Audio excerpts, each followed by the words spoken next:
jet flying, son of a gun, and I'm having a hard time holding these alligators. You're talking to the Rolex wearing, diamond ring wearing, kiss stealing, willing dealing, limo jet flying. We Rick flaring on us, flaring on us. We Rick flaring on us. You talking to the Rolex wearing, diamond ring wearing, kiss stealing, willing dealing, limo jet flying. We Rick flaring on us, flaring on us. Jet, we Rick flaring on us, flaring on us. It's apparent these girls staring. I'm Rick flaring, gold across my chest. I'm fresh to death. I'm Paul Bearing, not at all scary. One eye open like Betty Wops and fine to these Urkels that's going in like a carry shot. Woo! I'm going in like a Mary Pop off that Mary Crop at the top flow at the Marriott. So questioning me is like questioning you. See, we the best dressed, so come and get blessed with the crew. Not one but two, different ways to slaughter your crew. Committed tat across the chest, I guess she blessed with the truth. People want to see them checks, representation of proof. Living through my elders, trying to resonate to the youth. But ain't nothing to get my flash on. Longevity is heavily embedded in my melanin. Layman terms, I last long. My ground repetitive, I'm smoother than real silk. Lyrical cash cow who can't cry over spilled milk. We in here. You're talking to the Rolex wearing, diamond ring wearing, kiss stealing, willing dealing, limo jet flying. We Rick flaring on us, flaring on us. We Rick flaring on us. You talking to the Rolex wearing, diamond ring wearing, kiss stealing, willing dealing, limo jet flying. We Rick flaring on us, flaring on us. We Rick flaring on us, flaring on us. This ain't no normal situation, this preparation with greatness. Industry full of fakeness, it's really up for the taking. See, life is what happened to you, more so how you take it. Don't get stripped of your knowledge and mentally leave you naked. I like to live otherwise. I'm sorry that I'm fresh to death. I put the polo and apologize. See, black son, we ain't nothing like the mother guys. Quit to socialize, we organize, then we mobilize.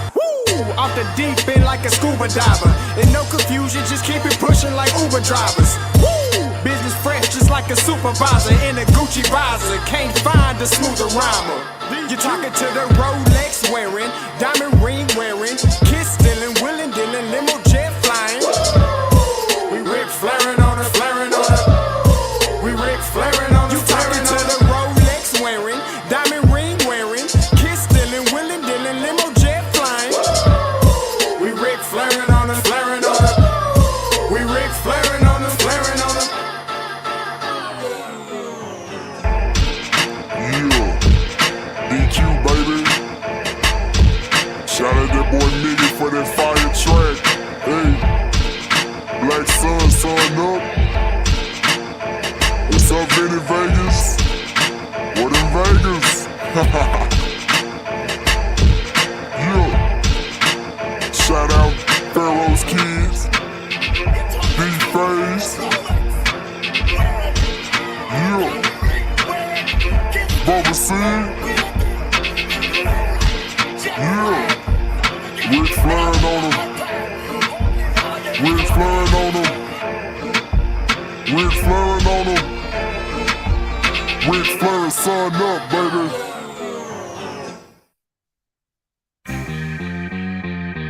Hey, Roundtable Season 2. Scotty and Blue. Backpack coming through. Let's square it away. Ain't nothing like the round table. I pay you if able to find better on cable. They made you appreciate Scotty and Blue.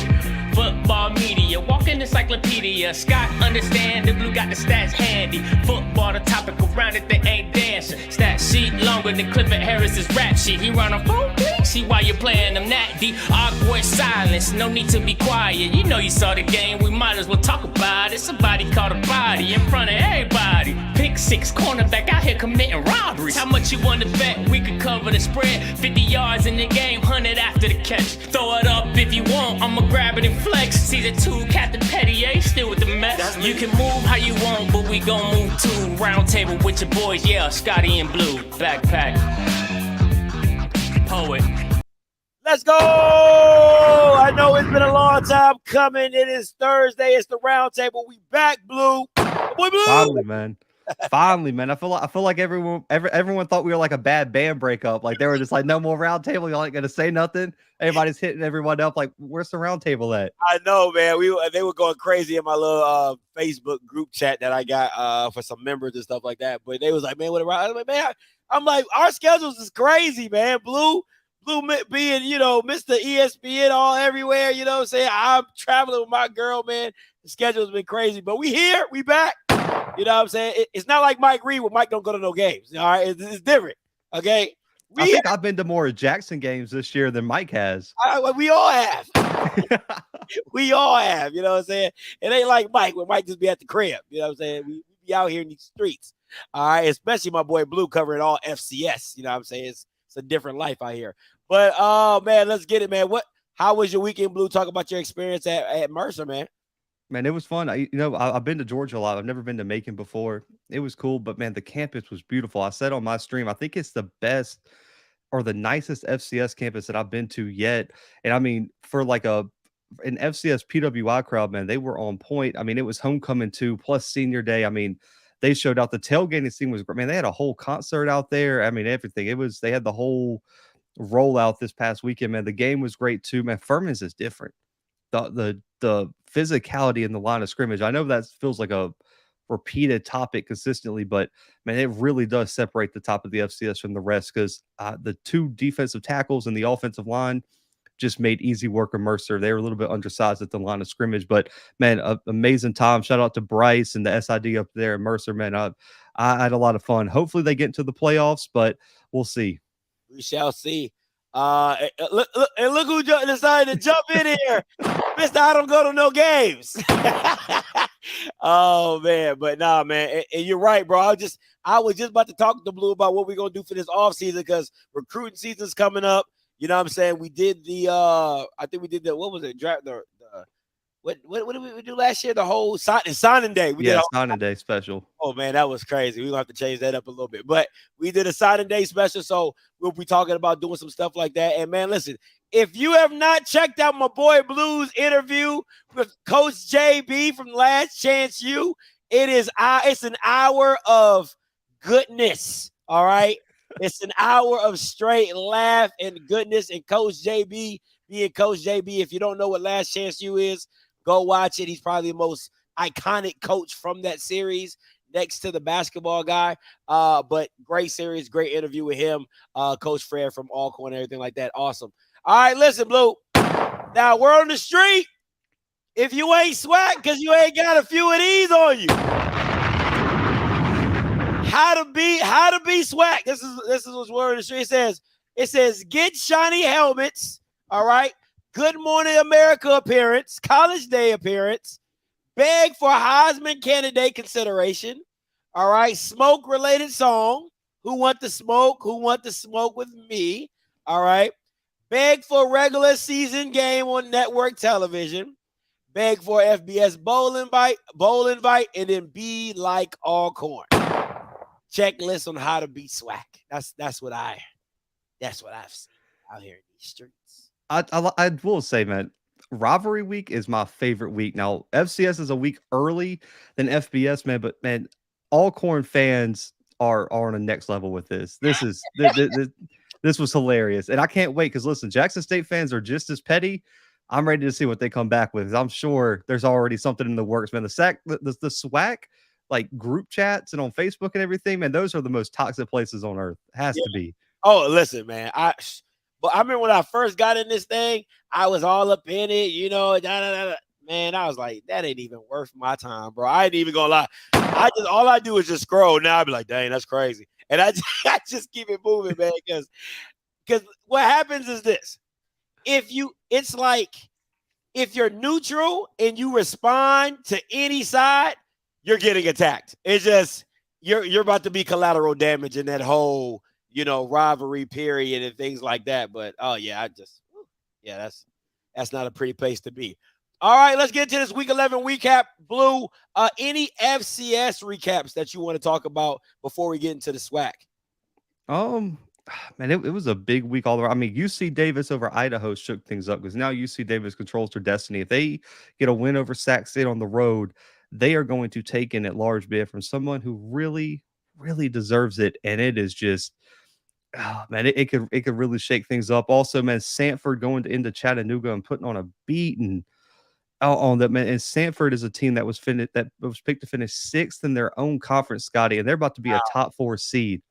Michael Ayers is about to reset the NCAA record book. He's completed almost 80% of his passes this year. His first year out of JUCO, thrown 30-plus touchdown passes, almost 3,000 yards. Michael Ayers, in my opinion, should get some strong consideration for top 5 in the Walter Payton voting. 80%? Almost, yeah. It's like I think it's 77, 78, something like that. Oh, man, them boys out there walking the ball to him. Here you go. Yo, God, no, 78, that's crazy. That's absolutely crazy coming out of JUCO. All right, let's get into some of these SWAC recaps. All right, PV over UAPB. Need we say more? No. I mean, we all saw that coming. Come on, man. It's if they would have imagine first year, he comes in there that Bubba McDowell's got a chance to win the SWAC West, and you lose to UAPB with an interim coach. That would have been better for Texas Southern. I would have. That's true. Hey, they still got a shot. They still have a shot. It's still there. It's still on the table. I'm trying to tell you, it's still on the table. Bethune-Cookman and Alcorn. Listen, I don't know what I get from Bethune-Cookman. One day it's 35, next day it's 7, next day it's 45, next day it's 14. Like, there's no consistency in this thing. I know what Alcorn is. Alcorn is what Alcorn will always be. Run it out, slugfest, try to grind the win out. But Bethune-Cookman is so up in the air. I don't know really where to put them. Let me ask you this, though. Your boy Kamari Everett, how much has his stock dropped this year, in your personal opinion? I mean, so I was, everyone was really high talking about, potential first, second, third round pick. I mean, now he's a mid-round guy at the most, unless he goes and balls out at an all-star game or something like that. I think you can argue it's been 2 years with no quarterback play, but at the same time, he has such a slow start to the season that it's just felt like he's never been able to get it back. And so I think it's dropped. I still think he's a legit NFL prospect with his size, athleticism, his ability to go up and get the football, the red zone threat, all that. But Scotty, you know this. A lack of production at the FCS level is a death sentence. You can't play. You can play at the FCS level and ball out. And I mean, look at Cooper Kupp stats. He's still wanting a first round pick. He reset the record book even over Jerry Rice. Couldn't be a first round pick. Christian Watson went into the combine and set at Troy Anderson. I mean, the list goes on. You have to ball out at the FCS level. And the fact that he's not right now really hurts him. But I think in terms of intangibles, he'll find a spot somewhere in the NFL. But I think his draft stock has dropped a little bit already. You know what's sad for me is I would love to see him with a legit quarterback. I think because what you saw his junior year was how good he could be with no-name guys. But the offense was structured around him. And you saw that last year because of where they placed him, the movement, inside, outside, isolating him when goal line situations for fade balls and things like that. I wasn't seeing the same focal plan to feature him like it was last year. Even though they added the new additions, I still think that Kamari Everett should have been the focal plan of this offense. And then you go Bird and then, from there move out as well. But I just didn't like the switching up of the focal plan of this offense because I felt like it should have gone through Kamari Everett, and he's that good. If Xavier Smith, 5'10", can be FAMU's their offense, Kamari Everett at 6'6", 230 could be Bethune-Cookman's offense. It's hard for me to kind of grasp that. But when Jalen Jones, I'm just gonna leave it at that. Just gonna leave it at that. I ain't gotta say nothing else. Trap game wasn't really much of a trap game. I don't know if you had a chance to watch this game, Blue. I went back and looked at it. It's the Valley experience. That is what it is. I mean, because listen, they might have looked bad at this one, but that might be a worse sign for PV than anything. It's like they're coming off a bad game, and they're getting us at home with us possibly looking ahead. Like that's like a horror movie when like he's around the corner, but you still got to walk that way. Yeah, you still got to come. You're like, dang, we got to go past that. You got to go past that house. Got to walk past this house to get to your destination. I love that analogy. That is a good analogy. And once again, that Valley Field, listen, I keep trying to tell you, it takes 7 points. Either it giveth or it taketh away. All right. It gives Valley 7 or it's somebody getting 7 points. All right. And usually it's not for the visitors. No. But I think if I'm being a whole buck, Southern got bailed out because Bashawn McCray got hurt early in the first quarter. They put Bubba McDaniels in. He looked very proficient in running the offense. He didn't look as explosive as McCray running, but very capable, very comparable. Made some good throws. And, listen, Valley's defense is very opportunistic. Like, you have Lindsey, you have Ronnie, you have Jalen. Like, those guys, they're not going to lay down. You know what I'm saying? So the fact that they ran their offense efficiently and scored and really didn't turn the ball over that much speaks a lot about the offense. Now, we'll see what it looks like going to the Bayou Classic. But also, Caleb Johnson not playing really hurt Valley, I think, too. I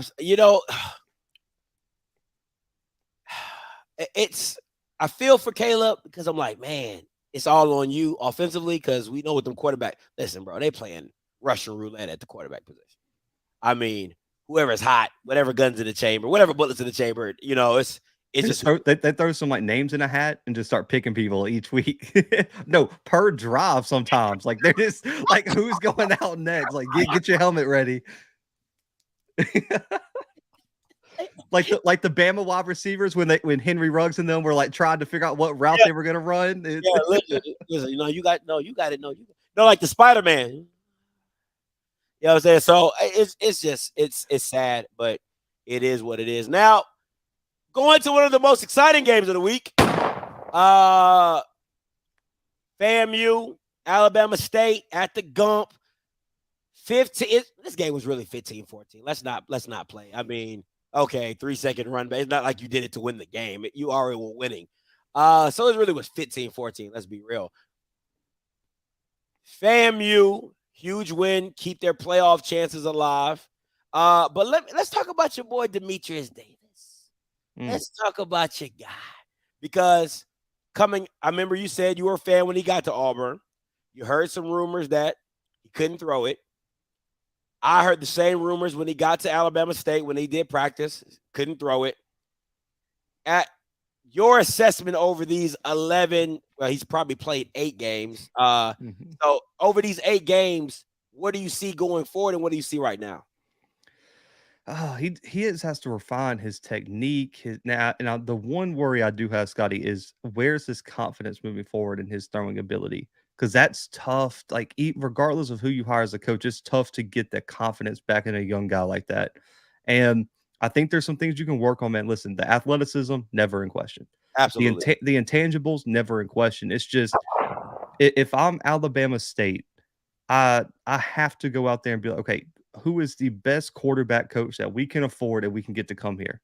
Because if we can't get him to work, I don't know what the future looks like, because we know they can run the football. Yeah. I think the defense is always going to be fine under Eddie.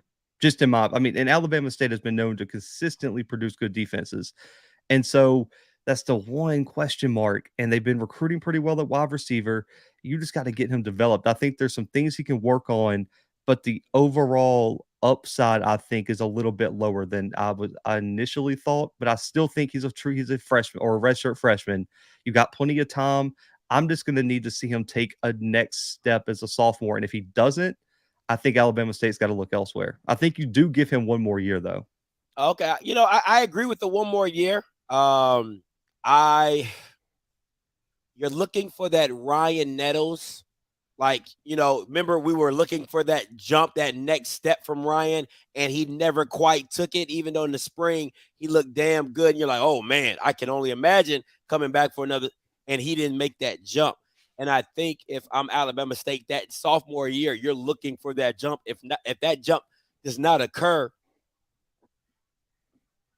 you got to count your losses. I mean, $20,000 NIL deal that you gave this kid looks like it wasn't always the best investment. But that's the nature of the business of NIL. You know what I'm saying? Like, everybody you pay is not gonna pay you back in wins. I still think that Miles Crawley is the better fit for this team.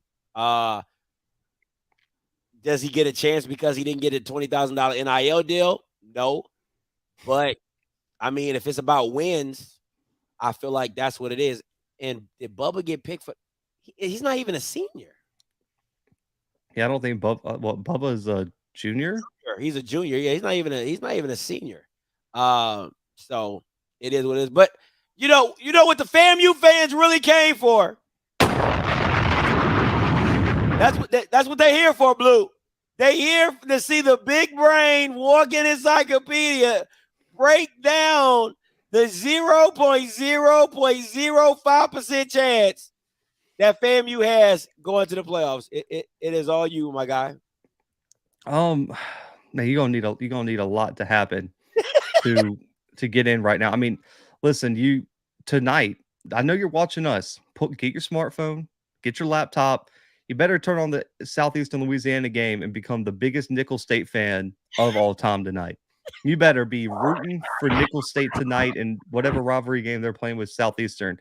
If Southeastern wins, they're going to get the auto bid by winning the Southland. They have the tiebreaker over Incarnate Word. Just going to throw this out.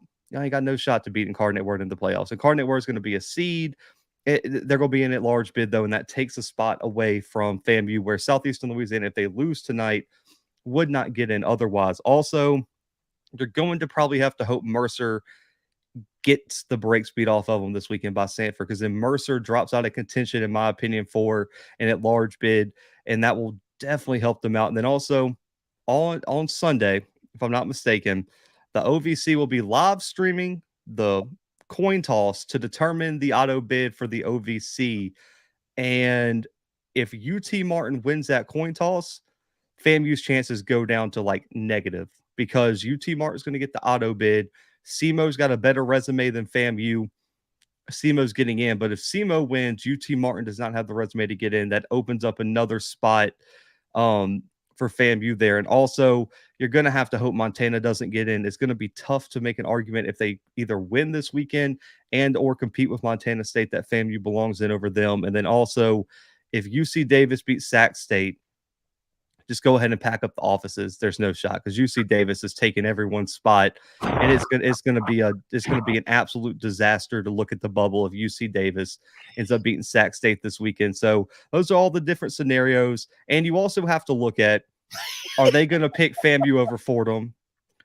Potentially Austin P. Like, there's a lot of teams are also going to have to get over, because Fordham's also got 2 losses, an FBS loss that was closer than what FAMU had. And they have a 1-point loss to Holy Cross in overtime, where FAMU got beat by like 50 by a team that's ranked behind Holy Cross. So it's gonna be a whole list of things that has to happen. But listen, there's always a chance, and maybe everything happens in one accord, as Mike would say, and FAMU gets to go to the playoffs this year. Oh man, thank you, Blue. Thank you, I appreciate it. You know, lovely soliloquy, lovely soliloquy. Oh, as only you know how to do it, Blue. As only you know how to do it. That man said, "Pack up the offices, get the black trash bags out." Hey man, hey, listen. Hey, just want to let you know you can go in the portal. You can go in the portal. You can go to. Oh man, I will say I'm rooting for them to get in there, man. Because yeah, it sounds like it. It sounds like no, I do, because listen, I've already got my plans. I've already talked to Josh, the SID, where if they get in, I'm there. If they host a game, I'm there. Wherever they travel, I'm there. I would love to see it, but listen, man, just to be realistic, the chances are slim to none. Like, I mean, I'm gonna keep it real. Like, even though I would love for them to get in, it's just like, man, I got to keep it factual. Like, if I came on here and just lied to y'all and was like, there's always a chance. There's 100% chance. And then y'all don't get in. Guess what? I'm going to be in my DMs being like, Blue's a dumbass. He don't know what he's talking about. He just sold us on a fake dream.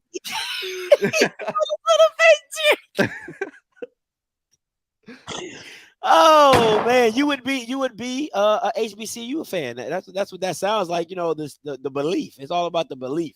First of all, you gotta believe it before you can achieve it. Okay. That's in the book. That's in the good book. Okay. You gotta before you do it, you gotta believe it before you can achieve it. But man, I love the breakdown, Blue. It's only you know how to.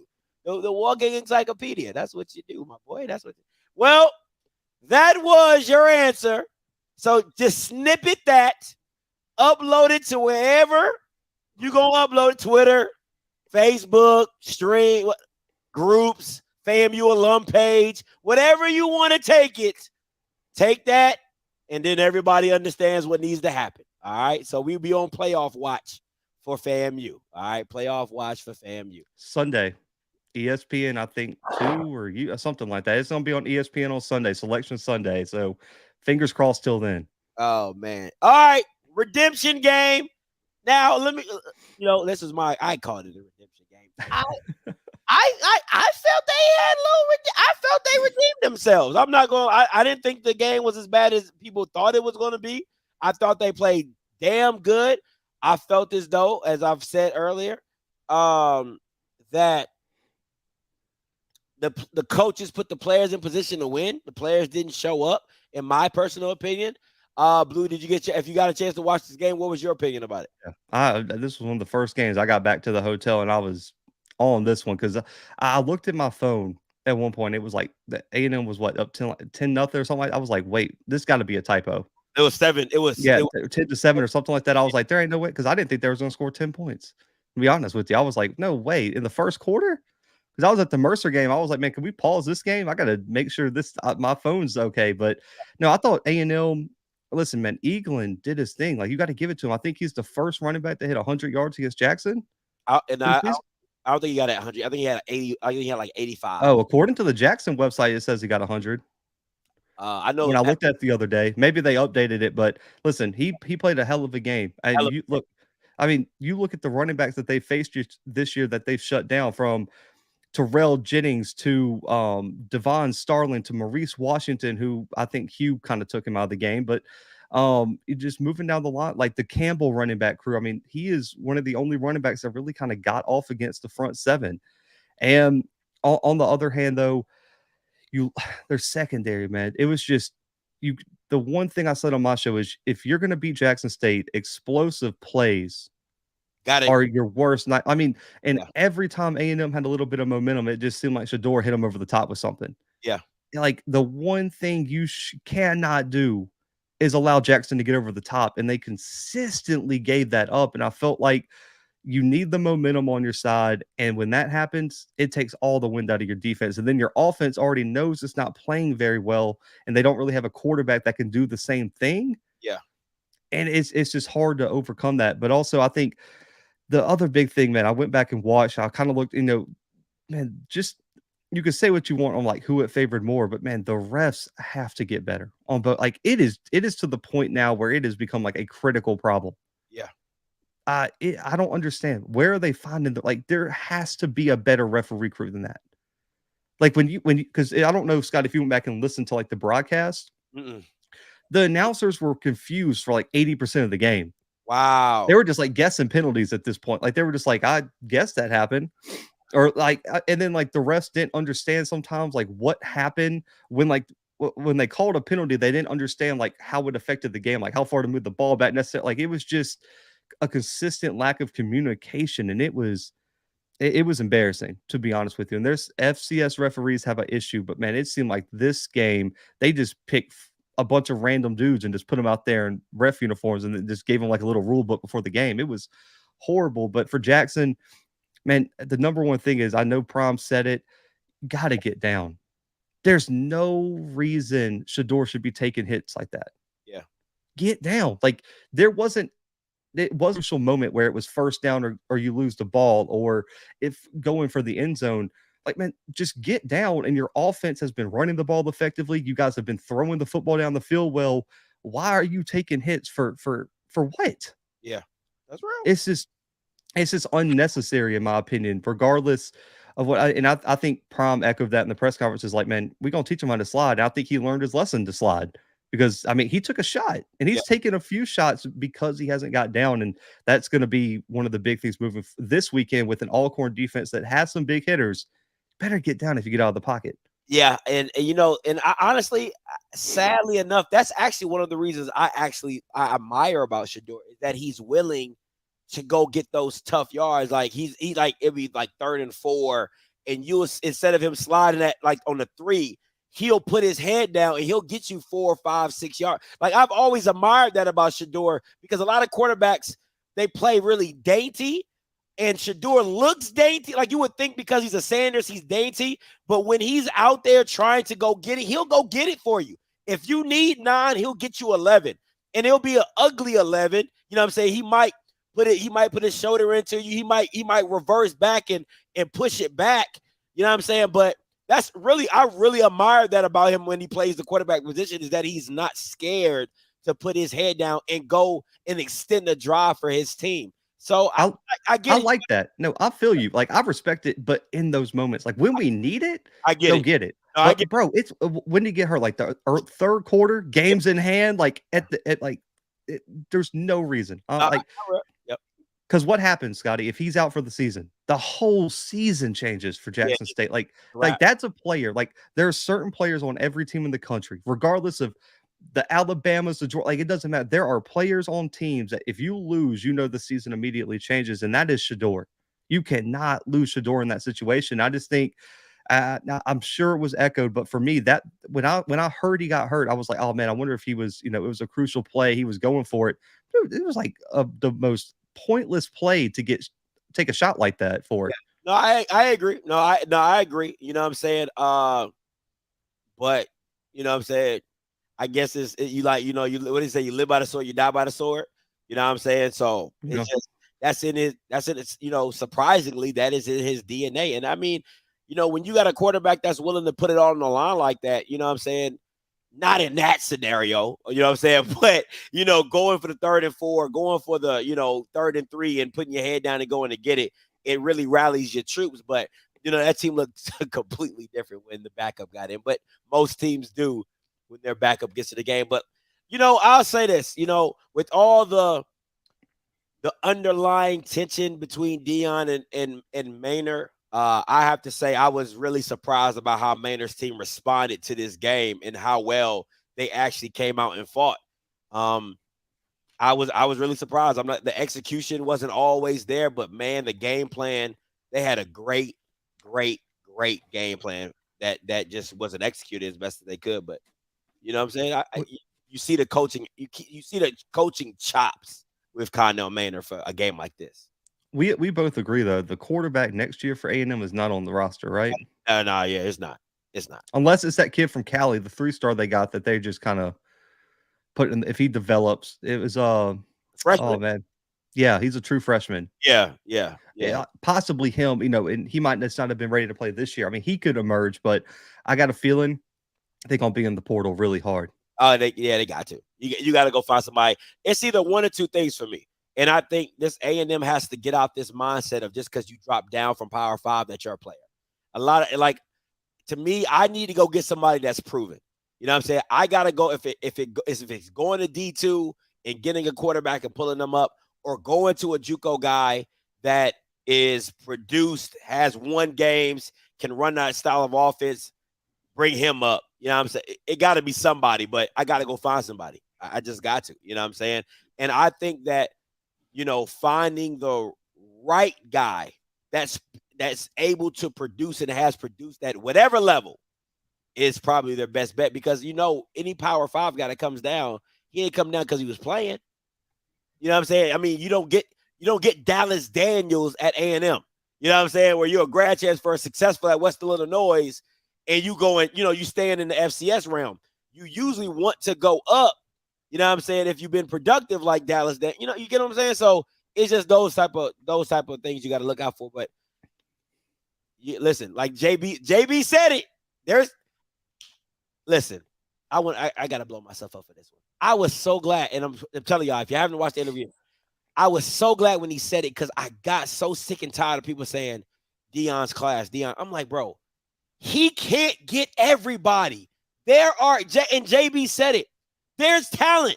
If you go look, you can go find some. If you know what you're looking for, You know where to go find it, or if you are an evaluator of talent, you can go find it. Does not matter if it's not the 4 or 5 star guy. Talent is talent, and if you see it and you find it, it's just too many kids out here, man. It's over 4,000 people in the portal. Like, it's just too many kids out here. So I hate when people say, "Oh man, we can't," recruiting. Go find them. Go find. Look at the best example, bro.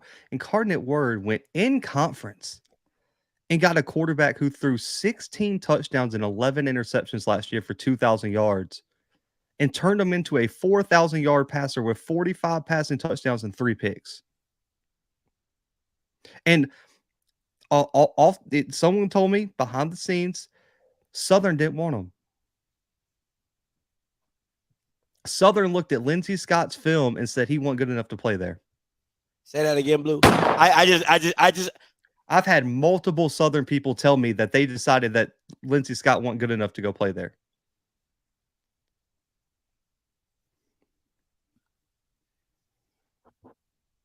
But Bashawn McCray, I'm gonna leave that one alone. I ain't gonna do it. I ain't gonna snap. No, I ain't gonna snap. I will. Hang on. Look at them in the comments. They already coming in here. They know. Wow. It's a known fact. Wow. His dad was a Southern alum, Scotty. Oh my God. Lindsey Scott played at Southern.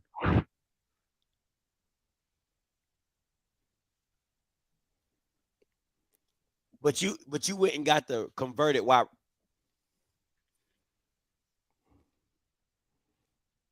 That should be a fireable offense. And it's not, listen, and the thing about it to me, oh my God, this should be such a fireable offense. It's not even funny. And the reason is because you got a guy who can't throw. He cannot throw. You took a chance on a converted wide receiver who went to JUCO, didn't blow it up. I'm sorry, man. Oh, man. But that's Lindsey Scott's completing 74% of his passes for over almost 4,000 yards and 45 touchdowns. Let me ask you this, Blue, and keep it a buck with me. Lindsey Scott doesn't go to UIW. He goes to Southern. Does he even look like this? I say no. That's a question. I mean, that's a question for that. But I mean, he went to a school, Incarnate Word, who just lost you can say what you want about Cameron Ward, a generational talent at the FCS level. I mean, Cameron Ward was on another level. Yeah. First year head coach. J.G. Kinney has never been a head coach in his life. Steps into that situation, completely new staff, and he makes that type of jump. Now, G.J. Kinney, all conference quarterback over at Tulsa. He was the co-OC at UCF before when he got hired for 1 year, Scotty. He was a 1 year OC at UCF, jumps to Incarnate Word. Man, if he's coaching quarterbacks like that, every single P5 OC opening needs to be on the phone with him right now. Facts. That's just I mean, this isn't just like because people keep saying, well, Cameron Ward and like say it's like a system thing. How's this a system? Like, this is a completely new system. Yeah. 1 year. The head coach in OC, they're at Washington State with Cameron Ward right now.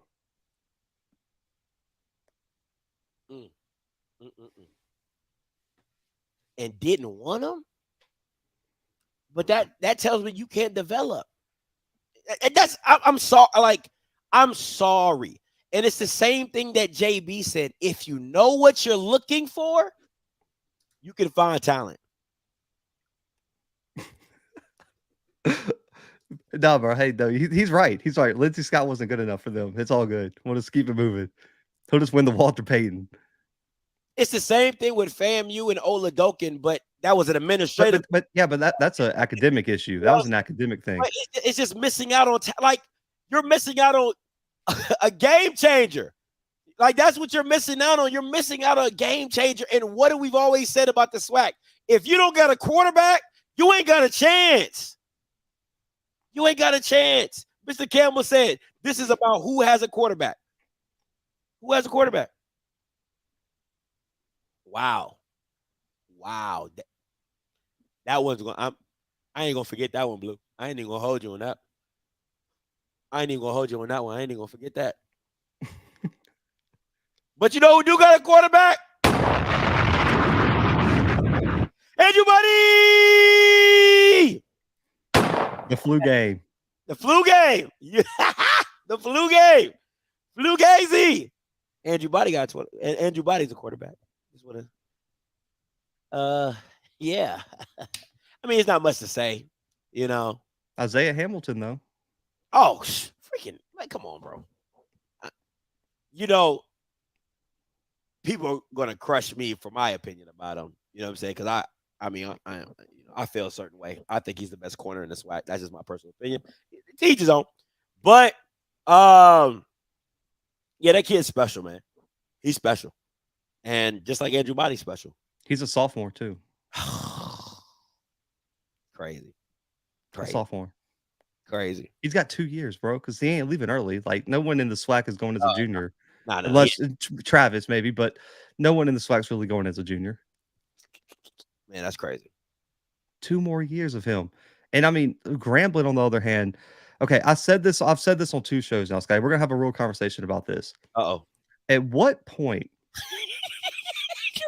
do we just take a step back and say, maybe Hugh Jackson just isn't that great of a coach?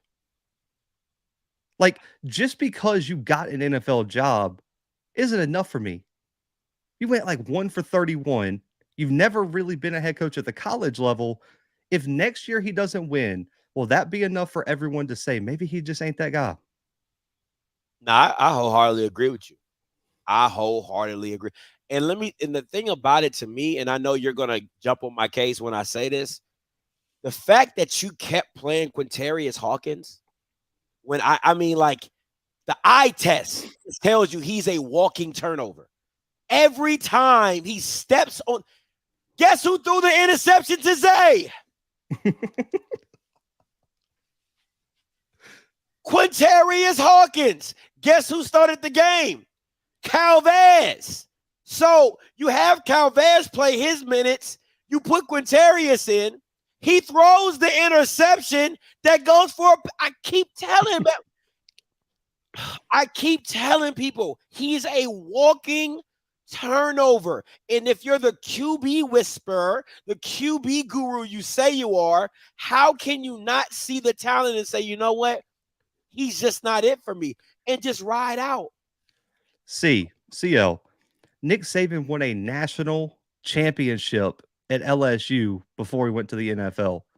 We have proof Nick Saban can coach at the college level. That like, listen, the fact that Nick Saban and Hugh Jackson ain't even in the same library, not the page, not the book, not the whole building. Like, they don't even deserve to belong. They're not even in the same city. We're not doing this. Why you on my block? Why you on my block? But no, listen, man. People, listen. I'm telling you straight up. Where you at? If I'm Texas Southern, first of all, you be on the coach's call. I'm not gonna say anything to get you kicked off because you're a very, respectable member. So this is Scotty's personal opinion. Clarence McKinley has to be the worst interview. Has to be one of the next to Don Treadwell, because I heard he did some weird stuff at the interview, but we ain't gonna talk about that. McKinley has to have one of the worst personalities ever. And I'm like, and he just comes off as real, like, distasteful, like this, like you're beneath me. Like, he has that type of vibe. I'm calling Art Browse. I don't give it. Listen, I don't know if an AD will take the backlash. Texas Southern has nothing to lose. You're Texas Southern. Who gives a damn? I can understand Grambling. They got the brand, Doug Williams, and you're Texas Southern. You ain't done nothing right. Keep doing nothing right and hire Art Browse, and then maybe you can do something right, and then all is forgiven. Art Browse in the state of Texas, unbelievable. I don't know if, like, and I might be on the minority on this one. I don't think all the issues that I've seen with Grambling, I don't know if it's Art Browse would solve them all. Oh no.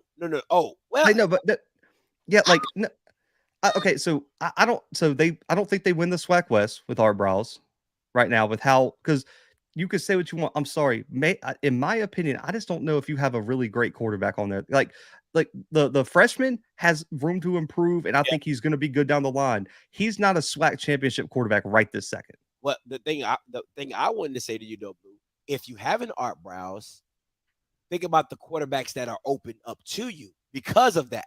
You know what I'm saying? Like now you got guys that are come from that Art Browse tree in Texas. It's like, hey, I got a kid I think you might want to take a look at. So I think that with Art Browse, you open yourself up to a different level of quarterback. That's fair. That would have been willing to go to Grambling. That's the only thing I think that really changes. You know what I'm saying? So that to me is where I would differ with you on that. And then, you know, if he fits your scheme and system and all that type of stuff. But yeah, you know what I'm saying? I will want to clarify though. I'm not saying you got to fire like Hugh right now. Like I see people in chat, like, you got to give him more than a year. I agree. But I'm talking about if next year he doesn't win, can we just all agree that like he just isn't a great coach right now? Because I mean, you've even said he wasn't great as an OC at Tennessee State. Oh no, he wasn't. Like, I just maybe he's just not the answer everyone thought he was, and I think that goes back. Everyone was talking about Hugh Jackson's hire and how great that was. At the end of the day, out of all the hires in HBCU, the best one didn't carry the brand recognition that anyone had. Like, I'm sorry, Damon Wilson was the best hire of any HBCU program this offseason. And it's not a debate. It is not up for any debate. Damon Wilson is, I will not be surprised they win the MEAC next year. With how, I mean, he's so far ahead of schedule right now with that team. He's missing one piece. And so for me, I just think it's another situation of people chasing names rather than actually finding people who kind of like fit the program. And I don't, that's just my take on it right now. If he wins next year, I'll apologize to say I was wrong. To me, I don't see him winning the division next year. You know what? To me, the division's so open that it's not like he couldn't trip and fall into winning like PV has done. PV is literally tripping and falling into a SWAC West championship. You know what I'm saying? To where everybody been beating everybody up. You know what I'm saying? PV beat Tech Southern them beat everybody else. Alcorn, Southern, Grambling. Yeah. You know what I'm saying? UAPB, trash. You know what I'm saying? PV don't ever play nobody hard. They don't play Jackson. They don't play FAM. You know what I'm saying? They don't ever play like the big Does PV games. rotate back on though next year? Because I'm pretty sure, like, I think they rotate either back on FAM or they rotate back on Jackson. I don't remember which one it is, but I'm pretty sure it rotates back. They need to rotate on somebody because they ain't been playing nobody, if we're being honest. You know what I'm saying? But at the end of the day, it is what it is. So, you know what I'm saying? So they about to trip and fall into another SWAC West championship. You know what I'm saying? So thank you, Mr. Campbell. I thought it's both of them. So next year's gonna be a year for you know PV. Let's see what they really looking like. You know what I'm saying? Because all the other teams, they got to play them. Southern had to play them. Graham had to play them. Texas Southern had to play them. You know what I'm saying? Like, so PV just out here like, oh, well, you know, we just going to kick back here and we just going to chill. You know what I'm saying? So neither here nor that. But all I'm saying is I think the West is going to be open to where that any team can legitimately trip and fall into a SWAC West championship because you don't know what Alcorn is going to be next year. You don't know what Grambling is going to look like next year. You know, Texas Southern is the only team bringing continuity back. If you really think about it, because if you Southern, you shouldn't be bringing back McKay. You shouldn't be bringing back McCray. Bubba's graduating. He's a senior. He should have went to Alcorn, but had a lot better year. But Bubba's. So now you got Blood. McCray's coming back, but he shouldn't be the starter. You might move his ass to wide receiver. So you're up in the air there. UAPB is UAPB. You know what I'm saying? So it's the only team that's going to have continuity at this point is Texas Southern. That's true. The only spot that continuity kind of sticks out for Southern is the secondary and then at running back. They're going to bring up that whole running back room. It's going to be loaded. And Corey, I think, what's his name? Dillon. Corey Dillon. Kobe Dillon. Kobe. He'll be healthy next year. Ooh, that boy bad. That's a bad boy. Yeah. Like yeah. Kid. You know what I'm saying? I don't know if Gerard is his senior year. He might. Also, D-line. Outside of Dumas and Lewis, Lang is coming back, if I'm not mistaken. Jalen Campbell, if I'm not mistaken, is potentially coming back. I mean, I think Southern could have some pieces. The one question mark is quarterback. But looking next year, the only teams that are going to have returning quarterbacks are what? Texas Southern with Body, Yeah. Shador with Jackson, Moosa's coming back for another year with FAM. You're going to have D Davis or Miles Crawley for Alabama State. And then everybody else is kind of up in the air. They said Conley's coming back. Okay, well, yeah. So, I mean, like I said, like, but it's PV, and PV don't play nobody. Like, that's what I'm saying. Like, they don't play nobody. Like, come on, man. Like, I don't play nobody. Yeah. Anyway, I'm sorry. Okay, so someone said Sims has another year. And he's special. So, man, Jesus, they're going to have what, top 5 running backs all coming back? You know what I'm saying? But once again, that should have been their style of play from the jump. Is running the ball. You know what I'm saying? Like, that should have been it. And it's the same thing I said about Grambling. Grambling should have been a power running team. Game 3 or game 4, when you got Maurice, Chalk, and Lamborghini, run the damn ball. You know what I'm saying? So it is what it is. You know what I'm saying? So, all right.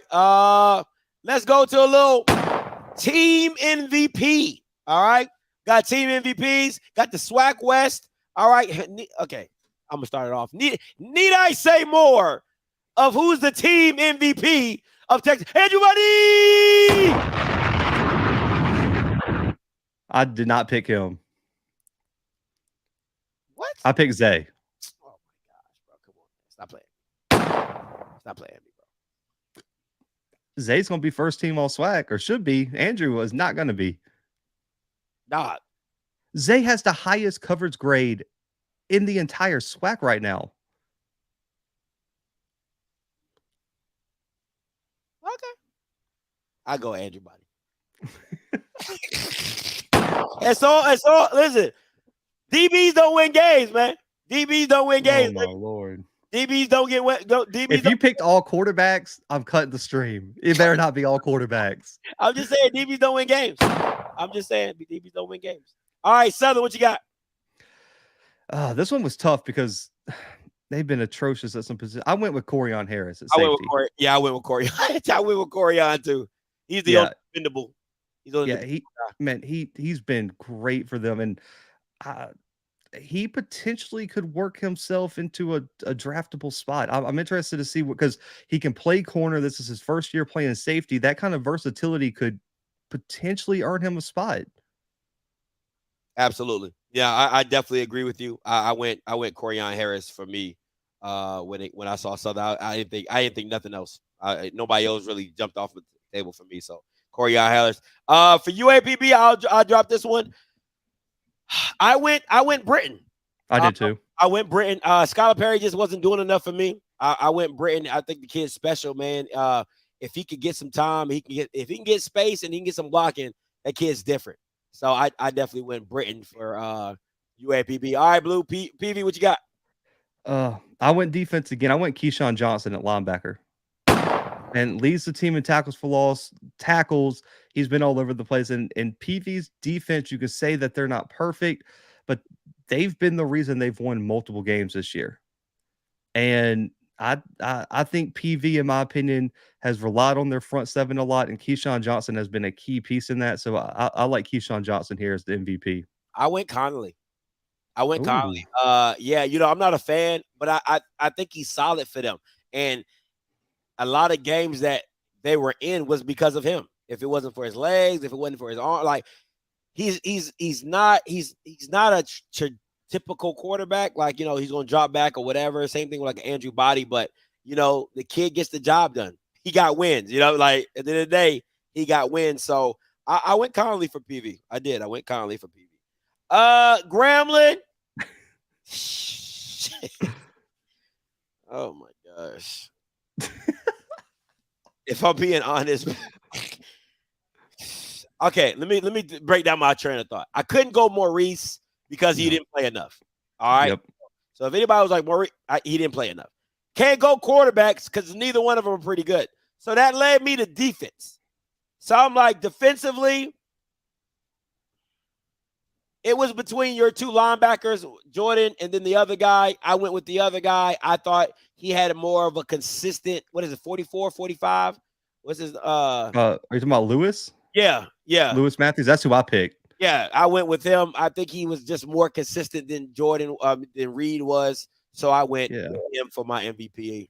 Well, he's second in the SWAC with like 100+ tackles. I mean, he's only behind Bubba, who's put up a dumb number at like 120 something. So, man, Lewis Matthews has been all over the field for them. I love him, man. He plays sideline to sideline. He's athletic. He can cover. He's got 2 picks this year. Man, give me Lewis Matthews all day for Grambling. First round pick. Boy, y'all be out here smoking stuff. Alcorn. Listen, we ain't got it. Do we know? I mean, it Is it? yeah, it is Jarvion Howard. Yeah, easily, no question. It's not even a question. All right, going to SWAC East. All right, Blue, pop it off. Bethune-Cookman. I went Q. I went Bird. Sean Bird. Yeah, and running back. I mean, you can't go with any quarterback, man. They've been too inconsistent. The defense has been iffy. Yeah, I mean, they haven't had anyone really. I mean, you could go Hill Robinson potentially. That's but not. I mean, yeah, he's been solid, but I think Keyshawn Bird's been the most consistent thing about this team, and without him, man, they're looking down a barrel of real disappointment without him. Yeah, I went with the same one. I was actually going to go Darnell Dees. I like Darnell from Bethune-Cookman. I thought he was more like Amari. I think Hill has more picks. But Darnell affected the game in so many ways. I'm talking about pick sixes, kick returns. So he's done a lot for Bethune-Cookman. I would have went him if I didn't go Quashawn, but I also went Quashawn Bird. For me, this is very simple. Y'all might give it to Caleb. I gotta go Ronnie Thomas. It's not even. It should be a consensus. It's a baller. He's a straight baller. Listen, people can be pissed off all they want. If he doesn't win SWAC Defensive Player of the Year, it's a robbery. Yeah, absolutely. He's been unblockable on an atrocious team. He is. It shouldn't even be a debate. In my opinion, I mean, he's the best player on Valley by a significant amount. I mean, and he's so undersized. And it's funny. I remember when I first saw Ronnie, I was at the FAMU Valley game last year, and I'm like, yo, who is killing this? He was killing Keenan Forbes. He was giving Keenan Forbes, the guy who just got drafted in the XFL, Ronnie Thomas was giving him fits. Me and Mr. Campbell was sitting there watching the game. I said, yo, that number 50 is crazy. I'm just, and Ronnie just popped out, and I've always been a fan. The kid came back next year and has taken it to another level. And we all thought that he was going to fall off because he was losing Gardner. He was losing Jerry. So I'm like, man, that's tough. All the pressure on you. Just imagine if he was playing like this with Jerry. It would have been. I mean, oh my God. He's undersized, but I think if you watch the film on him, and me and G from Draft HBCU talked about this, his aggressiveness and just physicality out like when he gets off the ball is something you can't, like his initial punch when he puts his hands on people, he bullies them, and it's something that with the undersized guy, I don't know how he does it. Plus, he's got the speed to beat you around the corner or off the edge. I mean, listen, I like him. I'm interested to see how he performs in the All-Star game. But the problem is with a lot of undersized DNs, I don't know where he projects at the next. He's going to have to make that James Houston type move to linebacker because he's just not big enough. He can't play DN at the next level. Just can't. He just absolutely can't. So you, Jackson State. I was really torn on this one. I'm going to be honest. I was super torn on this one. I'm going Aubrey Miller. Wow. Listen, I might have like an anti-QB pick here. I feel like QBs always get way too much credit. Man, Aubrey, I really don't think Scotty people understand how important Aubrey's intangibles are on the defensive side of the football. His ability, he's in my opinion, Scotty, I know you might disagree. A lot of the criticism that I had about him last year, I feel like he's answered. He is consistently the key on defense to that run defense that everyone brags about. Aubrey Miller is the key to that. You take him out of there, I don't know if that run defense is that good. And his leadership and off the field intangibles, man, is something that you can't coach. I think Aubrey Miller is the most important player on Jackson State's team, and I'm giving him the MVP. Oh man, listen, that's huge. That's huge. I can't go there. I can't go there. it was between Wilkerson and Shador. And honestly, if what happened last night if what didn't happen on Saturday transpire, I would have gave it to Wilkerson. I would have. It wouldn't have been no question to me. Wilkerson's the MVP. But seeing what they looked like when Shador went down, it got to be Shador Sanders. It ain't even a question to me. They didn't even. They didn't even look competent to do the simple, basic passing concepts of which their offense runs with and runs through. They look completely inept in offense. And I just got to go with Shador. I just got to go with Shador on this one. I would have went Wilkerson. If Shador would have stayed healthy, I probably would have went Wilkerson because there's too many games he has bailed this Jackson State offense out with keeping them going, even when Shador didn't have it. But yeah. Saturday was like, nah, them Bama's need that boy. They need that boy bad. I don't know the people saying Shane Hook's in the comments. Shane Hook's is he even the leading receiver for Jackson State? That boy had where does Shane Hook's bro? If you're gonna pick a wide receiver, it's clearly got to be Dallas Daniels. Oh, absolutely. Everyone picking Hooks. Did we forget about? Willie Gaines and Dallas Daniels carried the team early. Come on, I was like, and Daniels and Willie Gaines is a close second. So I don't know. Yeah, Shane Hooks ain't even the best wide receiver on the team. Come on now, you're preaching, Blue. Now you're preaching. FAMU, this ain't even a question. This ain't even a thought. It's Xavier. Xavier. Consensus. Come on, man. We not even playing this game. It's Xavier, man. Stop it. All right. These next two are really pretty easy too as well. Bubba. Yeah. Okay. He has 120 plus tackles. The dude is on another level this year. We joked, not really joked, but everyone was like, he hasn't been healthy and, what's he going to be like? Man, he has taken a dumb step forward. Yeah.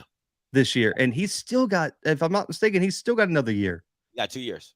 That is disgusting. Got a COVID year. Well, what's the SWAC record for tackles in a career? Because he is going to make a serious run at it. Hey, Blue. And this is him coming off a shoulder injury. Remember, in the beginning of the season, he just got off shoulder surgery. So he didn't even get the rehab completely. Yo, man, if he can get a full rehab and off-season training and things like that, oh, yeah, you're seeing it. But once again, Eddie Robb did not recruit this kid. I want to be very clear when I say this. But he is perfect for Eddie Robb's defense and mindset. He is the textbook middle linebacker that Eddie Robb wants. I guarantee it. Alabama A&M is not even a question. It's Eaglin. Oh, I didn't go him. I went Zarion. Nah. He's top 5 in the country in tackles for loss. It's Eaglin. That's crazy. Eaglin didn't even play the whole year. That's why he's so special, because when they give him the ball, crazy. No, it's Eaglin to me. This ain't it. I'm going Zarion on this one. I'm going Eaglin. This team they have no offense without Eaglin. This team is nothing without Eaglin. They got no defense either. He's the only defensive player that's played well. So you can argue either. We should have done defense and offensive because defense gets no love. I wanted to do one MVP of what people because there's got to be Eaglin, bro. It's just got to be. He's changed the whole makeup of this team when they realized that they were a run first team. Alabama A&M started winning games.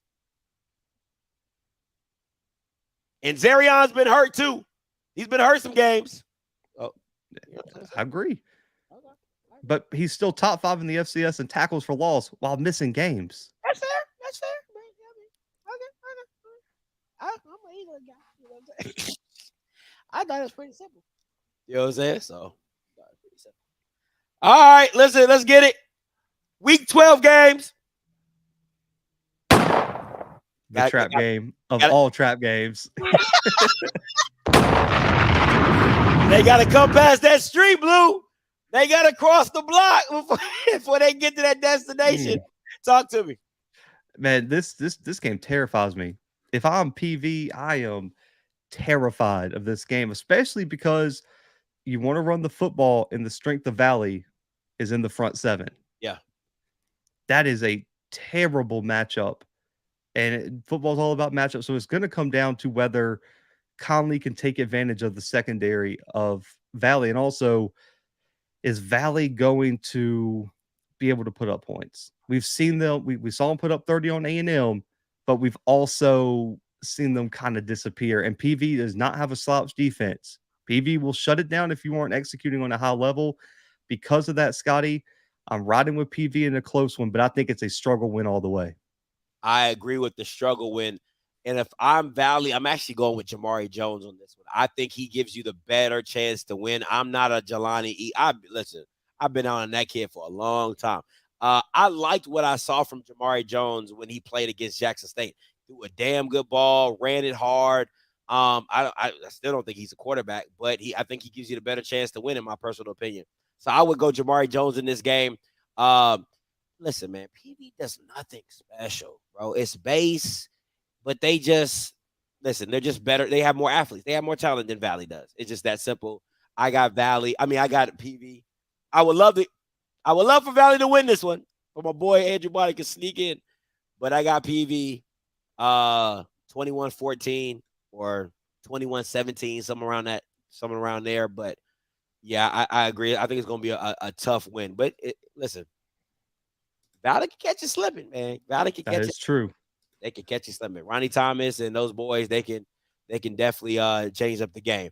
All right, huge game. Florida Classic. It's just a rivalry, rivalry week. Yeah, it's a huge game in theory. Now let's be real, Blue. If you guys were like 0-10 going into the Iron Bowl, it would still be a big game. Don't play. Listen, I can tell you this. My excitement level for the Iron Bowl this year is near zero. Ooh, wow. We're going to get listen, Nick Saban's going to score as many points as he wants. Pick a number. Like picking lottery numbers. He can pick whatever he wants. Wow. Light up the scoreboard. Man. Hey, listen, while you playing, that's actually a good look. While you playing, that's actually a good look. It ain't. I'll take it. Because if you go there ain't no expectation. Just go there, have fun, throw the ball around. That's my person. Anyway, go ahead. Can we address this?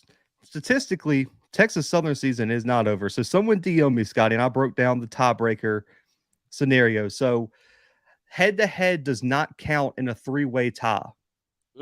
So Texas Southern beat Southern, Southern beat PV, and PV beat Texas Southern. So in a three-way tie, it would move to divisional records. Texas Southern is 4-1 in division. Woo! PV is already 3-2 in division.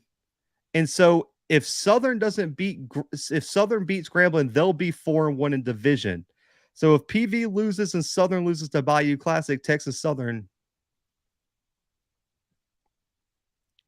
But and then if I'm not mistaken, if let's say Southern wins, I still think Texas Southern wins that tiebreaker. Because they got stripped the schedule. Oh, it goes to some like weird measure, but I worked it all out, and I'm pretty sure Texas Southern still goes to the SWAC championship. That's why you the encyclopedia, my boy. Walk in the encyclopedia. Stop playing. You better double check on that PV education, my boy. You better double check on that PV education, my boy. So come on, man. Stop playing. Huge game. Listen, man. I don't know why people don't want to listen to me. I get it. If Bethune wants to win this game, my Lord, my God, you need to put 3 people on Xavier Smith. That's it. If you want to win this game, put 3 people on Xavier Smith and make Musa beat you somewhere else. That's it. Simple. That's it. That's all I got. The problem is, I don't know if they're deep enough in the secondary. If they take a Xavier away, man, Shareed has a chance to go off against this team. Does Musa find him? See, that's the issue. That's the question. Yeah, because he's so locked into Xavier. The main issue for me, and DW just put in the chat, FAMU's defense can force turnovers, if anything. And if Jalen Jones goes out there and just starts throwing things around the yard, it could be ugly. Because FAMU has the athletes to take it back for 6 if they get a pick. Yeah. And brothers are real. They And real. if you can say what you want about early in the season, the defensive line for FAMU, they didn't play well. The past few weeks, Joe, if I'm not mistaken, Dre Jones's name, he's come out of nowhere. Had a dumb game last week.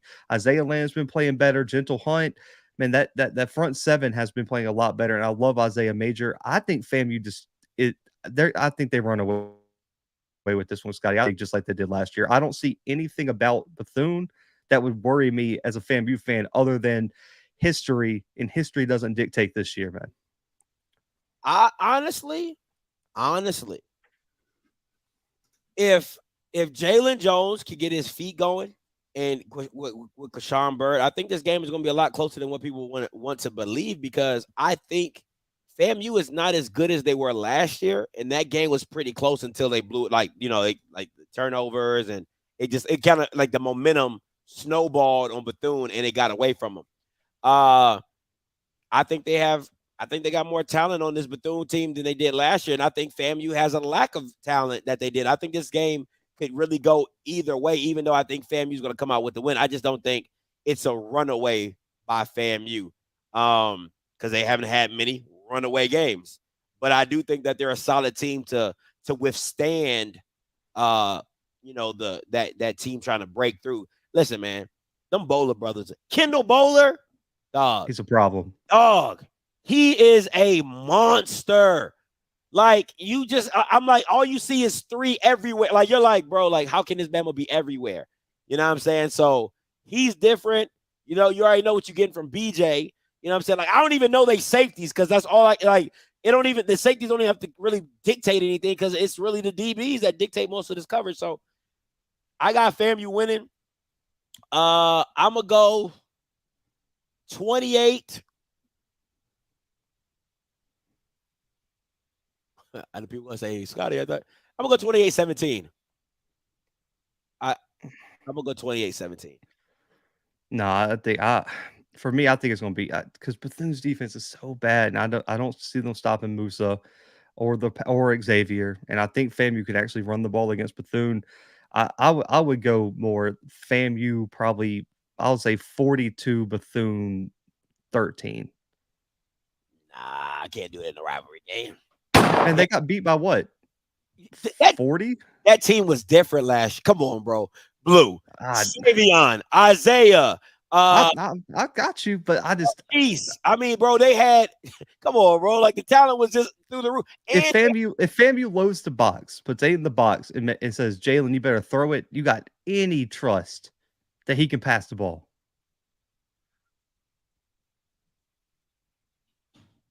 Trust or like belief? Exactly. I mean, that's two different. Trust or belief. Like, to trust you, but the belief, I can believe he can do it. Do I trust him to do it? That's different. If they struggle with Bethune-Cookman and they don't get in the FCS playoffs, I want them to look themselves in the mirror and be like, we did this to ourselves. I bet you $1, Blue, that FAMU doesn't score over 35 points. All right, I got you. So I already owe you $1. So we'll call it even if. Yeah. So I bet you $1, FAMU does not go over 35 points. All right, I got you on that one. All right, I don't see that happening, but we'll see. All right, Kofi's game of the week. Jackson State Alcorn. How you feeling? How you feeling? I want this to be a good game so bad because I'm going to be there. It's my first Soul Bowl in Lorman. Like, I want it to be a good game so bad, Scotty. Oh, get there early, bro. Get there early, dude. Bro. They're opening the gates at 4 a.m. Get there at 4:30. I'm not, Blue. Bro. Like, I am not playing with you, bro. Get there early, dog. No, I already got plans, man. Listen, I'm staying up in that area the night before, so I'll that way I don't have a big drive in the morning. But man, if Aaron Allen was playing, I think this game could be a little bit different outlook for me. It's just, man, can Trey Lawrence do anything? Because you know what Jackson's going to do. They're going to load the box. Yeah, they are going to put they might put 9 in the box and just say, listen, I don't care if y'all put a third wide receiver, hit them. That's what they always do. It's such a bad matchup. And listen, Howard is what he is. I'm interested to see if they're able to establish the run, use some of the concepts that A&M used last week, because A&M couldn't throw the football either, and they still ran the ball fairly well. And you're gonna have to hope your front seven can get pressure on Shador some way. Like, you have to get to the quarterback, and they've done a good job getting to the quarterback, playing in the other team's backfield. But Scotty, like I said earlier, it's all about matchups, and I cannot think of a worse matchup right now than these two teams. Let me ask you this though, Blue. Did A&M expose their front seven in running? Because to me, I've never seen a team run the ball as easy. Because Campbell didn't even do it that easy. Yeah. You know what I'm saying? Like, it was gash after gash after gash after gash, and I didn't, watching the film, I didn't know A&M's center guard was really that good with holding their blocks, you know what I'm saying? Turning, holding, all that type of stuff. So I don't know. I haven't really looked at Alcorn's offensive line that intuitively. They're solid. You know what I'm saying? But, adding Agent Zero, I think he's a little bit better than Eaglin, my personal opinion. So could they expose that middle, that gap scheme right up the middle of Jackson and it pop something off? Yes, they could, but here's the issue that I see too, is now Jackson also got that film from last week. What adjustments are they going to make? Are they going to be able to match whatever adjustments Jackson State makes? Because we know, listen, they got the analysts, they got all these they're going to make adjustments. You're not going to probably see the same scheme that Jackson ran last week. It's just up to Alcorn's offensive coaching staff to hopefully be able to run the ball against those adjustments. And for the defense, I said this earlier, explosive plays are the end of your life, especially when you have a third string quarterback right now. If Jackson goes out there and scores 2-3 plays, I don't see how Alcorn keeps up. Like, you have to keep this game under 20. That's fair. If Jackson gets over 20, just run the clock, because it's over. I think if they go, I ain't gonna lie to you, I think if it goes 14-0, it's game a wrap. Oh, man, you can't get down 14-0, because then you can't run the football. You can. 14-0, you can. No. 14-0, you can still run the ball, but if you don't stop them, then it's all for, you know what I'm saying? So 14-0, you get a rushing touchdown. 7-14, you stop them, you get a field goal, you stop. You have to really trust your defense to really hold Jackson at 14, because you can still run the ball 14-0. If you're talking about 21-28, now we in a throwing. Now we're in the area we can't really operate in, because we don't throw the ball like that.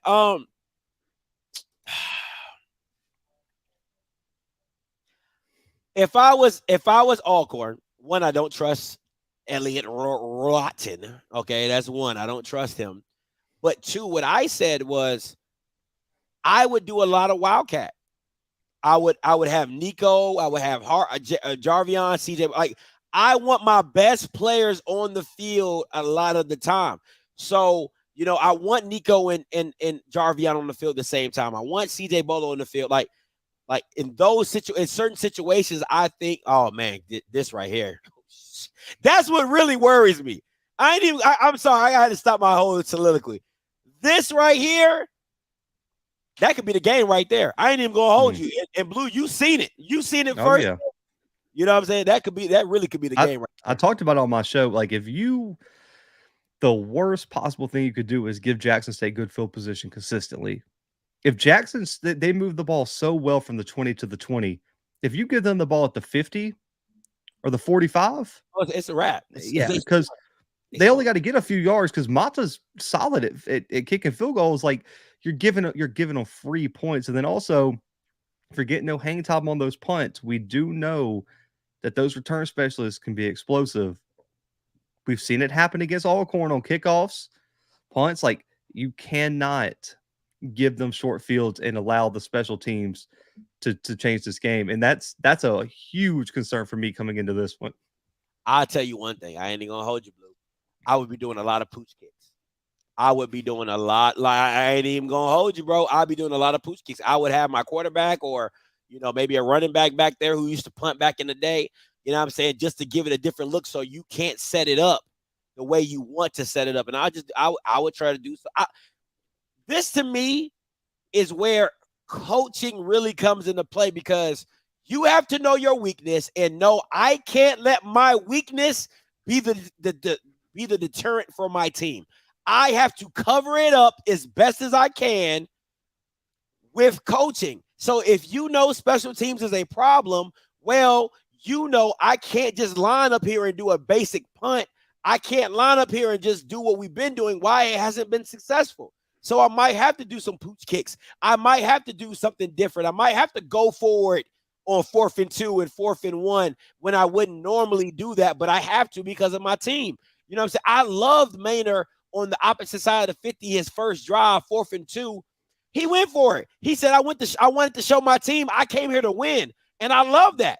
You know what I'm saying? So it's that type of coaching that McNair's really going to have to show me something when it comes to this game. And Paris is hitting it. KJ Kinsler he's going to have to be the guy. He's going to have to be a man amongst boys out here in this game. Him, Sherrod, Claudin, 44, Alex, Smith, Terrence Ellis, number 2. All of them. They're going to have to play out of their mind. And that crackhead D better be on something, okay? They better be on something. So it is what it is. What you got to score, Blue? I ain't picked a score. I'm just going to say I favor Jackson State. We'll just leave it there.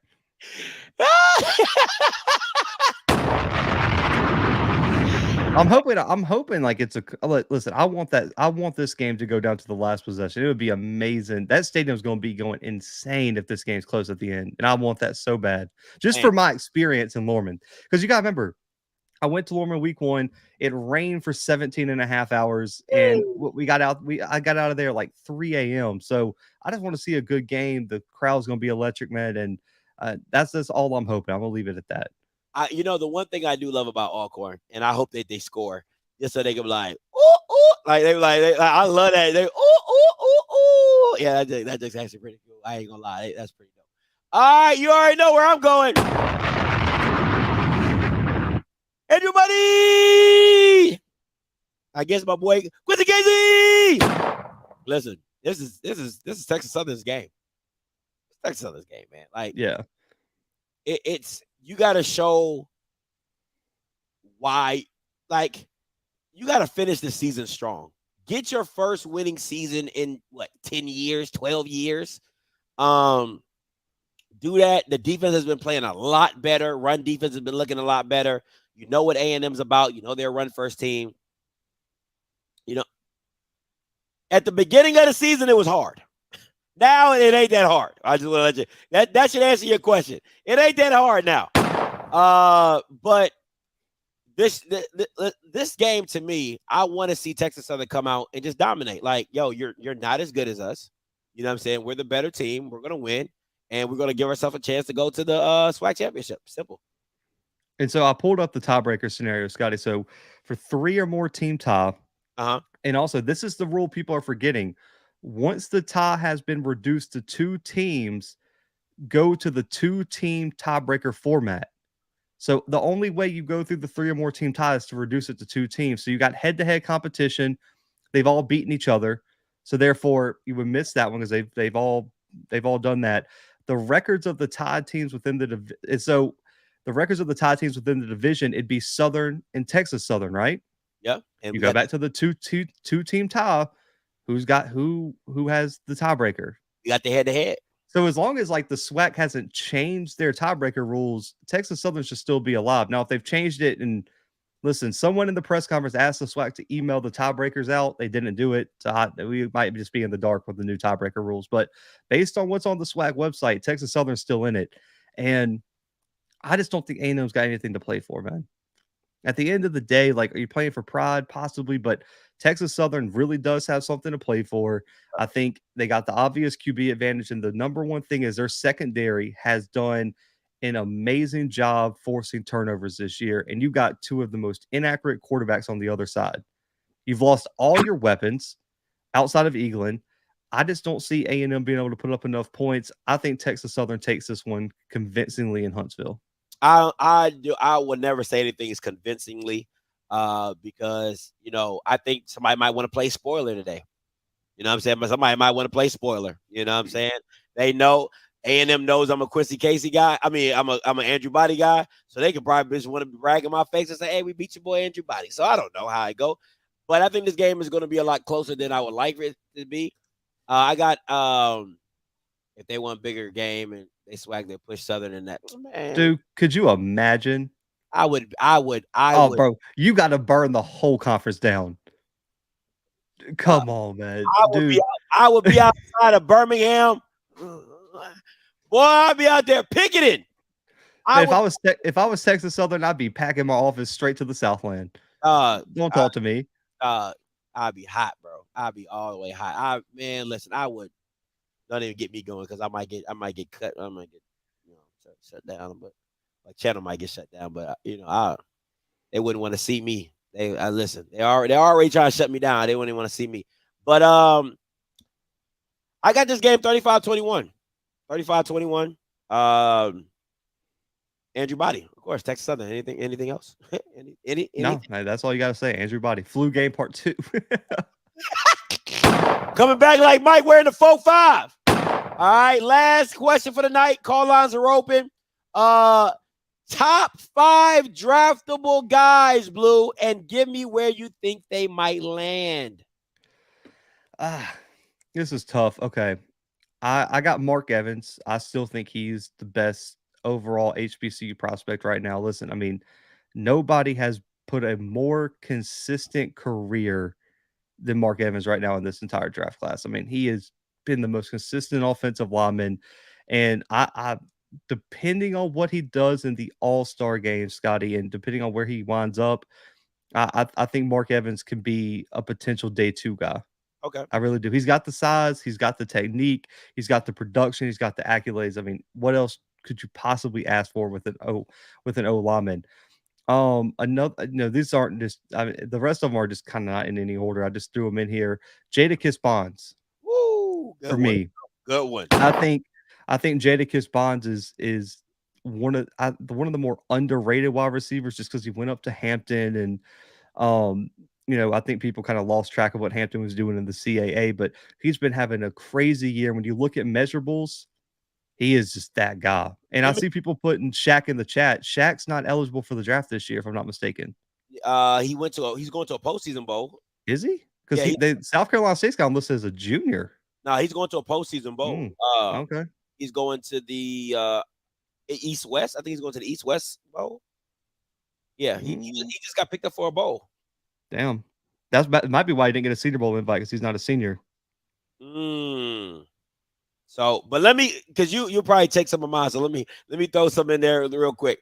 I'm still on the Kamari Everett bandwagon, and I'm gonna go with your guy, Mark Evans. Of course, I think that's a pretty simple one. I have him as a fringe day 2, day 3, 4, 5th round type guy. He's a redshirt junior. And he went to the NFL PA Bowl. NFL PA Bowl. Okay, I know he got picked up for some bowl. I saw the little graphic. You went Jadakiss Bonds. Yeah. Listen, I'm gonna go where a lot of people want me to go, and they're not gonna like my answer. I'll say Aubrey Miller. Aubrey Miller is a draftable guy, but I don't think that he's as high as people want to say. I think what he shows at the Senior Bowl can change him from a 6th to 7th round pick to a 4th or 5th round pick. And this is what I need to see from him. I need to see, can he cover tight ends? That's what I want to see. Can he cover tight ends? Can he cover running backs coming out the backfield? How versatile is he? Because you already know what you're going to get from Aubrey. You know he going to hit. You know he going to plug. You know he going to hit. He going to feel. That's what he going to do. He can scrape a little bit too. I want to see where the game is going. It's more of a spread out game. It's, they're going to try to isolate you with running backs and tight ends. I want to see what he looks like. His size, I think he's like 5'10", 5'11". In that realm, I don't think he's in it because I'm taller than him. I met him in person. I'm taller than him. So he might be that 5'11", 5'10" range. So for me right now, I would see Aubrey Miller as a 6th or 7th round pick. But how he does at the Senior Bowl, I think he could definitely go to a 5th or 4th round pick. My last guy, and I'm gonna throw it back to you.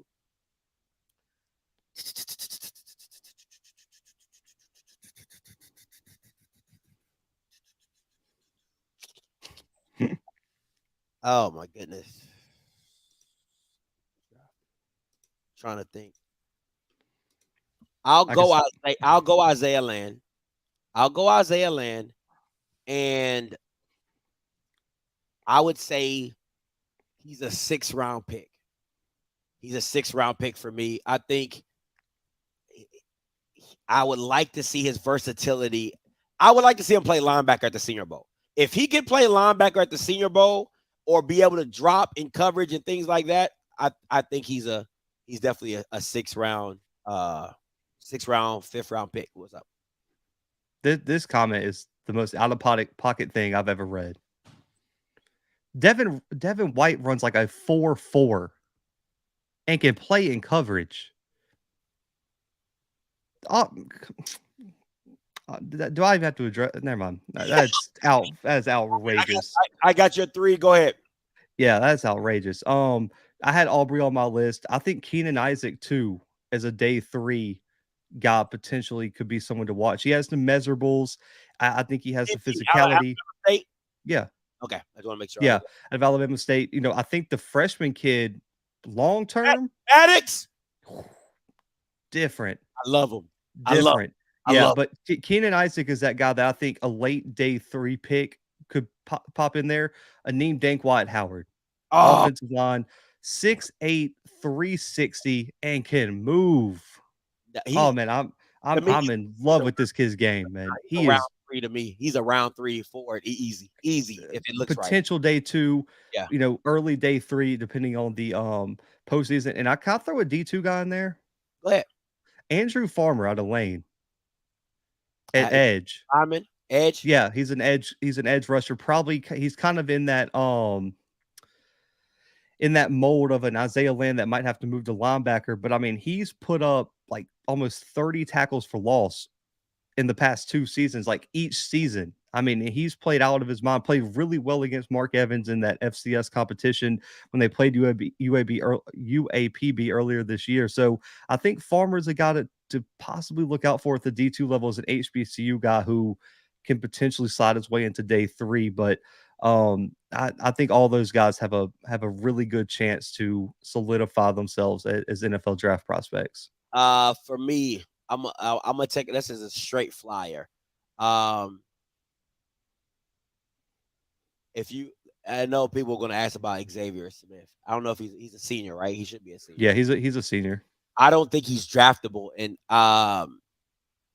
because he doesn't do special teams. If he would have done punt return and kick return and been special, I think you could have probably squeezed him in the 7th round. But because he doesn't do kick returns, I think he's not draftable, because I know a lot of people want to ask about him. Where else can we go? I think Kamari Everett right now, if I was a betting man, I would say he's a 4th or 5th round pick. Yeah. Just based off his measurables, and his production and what he can and what you're looking forward to him to do. Let me see. Let me see if I can think who else is a senior.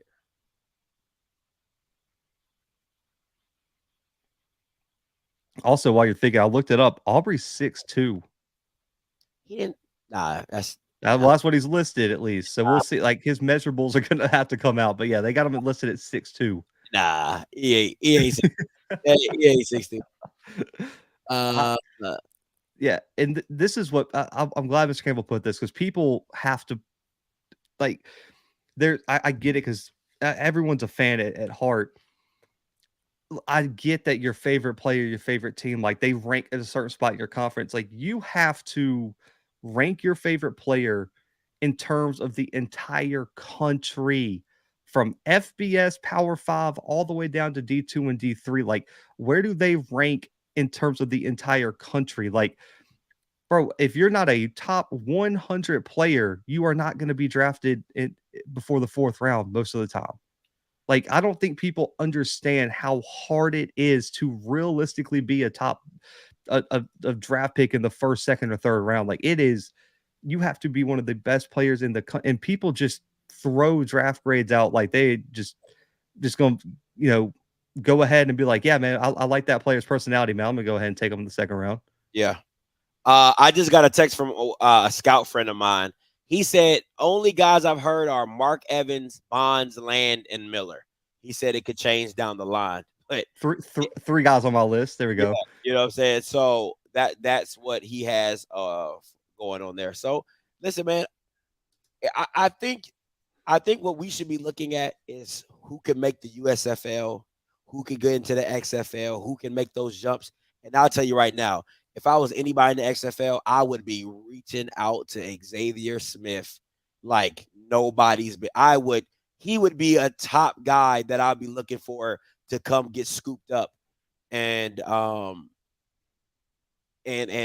brought to my team. I think he's dynamic. And you can add the Zay Boldens, you can add the Nugget, like, you know what I'm saying? Like, I'll tell you straight up. And this is, if Nugget had the tape and Nugget stayed on the field, Nugget is the same to me. He could be drafted in the same position as Jacoby Durant. That's just my personal opinion. Yeah. His measurables, his tape, his hips, his speed, like he could go in the same round as Jacoby Durant, maybe even a round before because of his height. So Nugget's a good 6 foot 6'1", you know what I'm saying? Speed 4'3", you know what I'm saying? So, but he doesn't have the tape that Jacoby Durant had, and he didn't have the impact that Jacoby Durant had at South Carolina State. So it is what it is. But hey, man, let's get to these call lines. Call lines are open.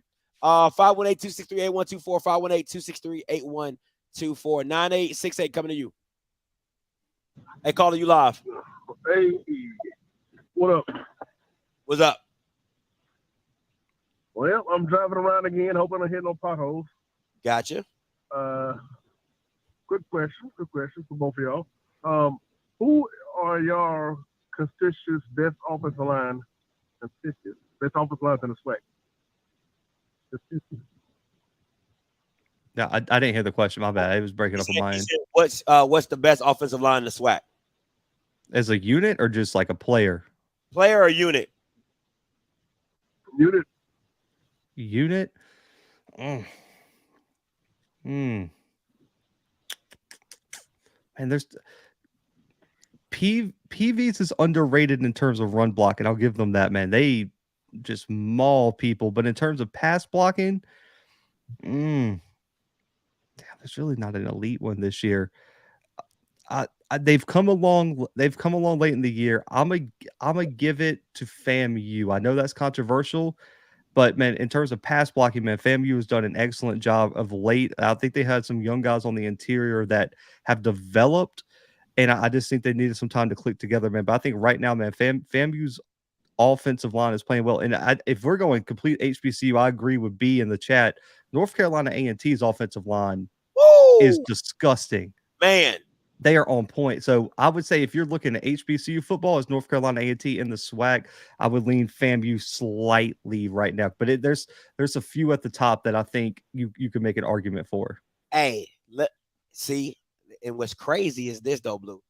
But one of the North Dakota State guys, when they played, he said, Scotty, he said, I've never seen, and I remember him, he hit me, he messaged me, he said, Scotty, and shout out to the guy, he knows what I'm talking about. I think it's like Dave or somebody, not Dave, it's another North Dakota State guy.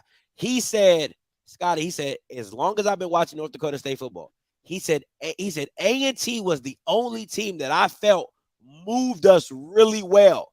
And you said North Dakota State is probably their worst team in, the past years. But I remember that North Dakota guy saying that, and I said it on my team, and people were like, oh, they got beat out by 30 or 40.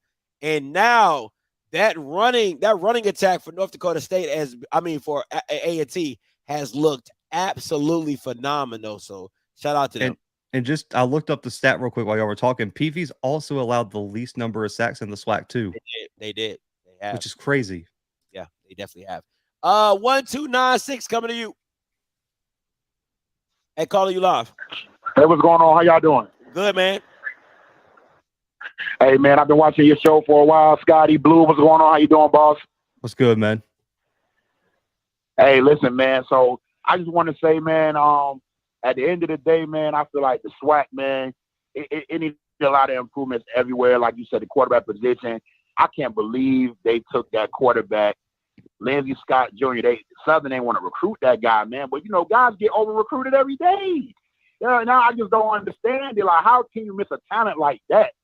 That's just crazy to me.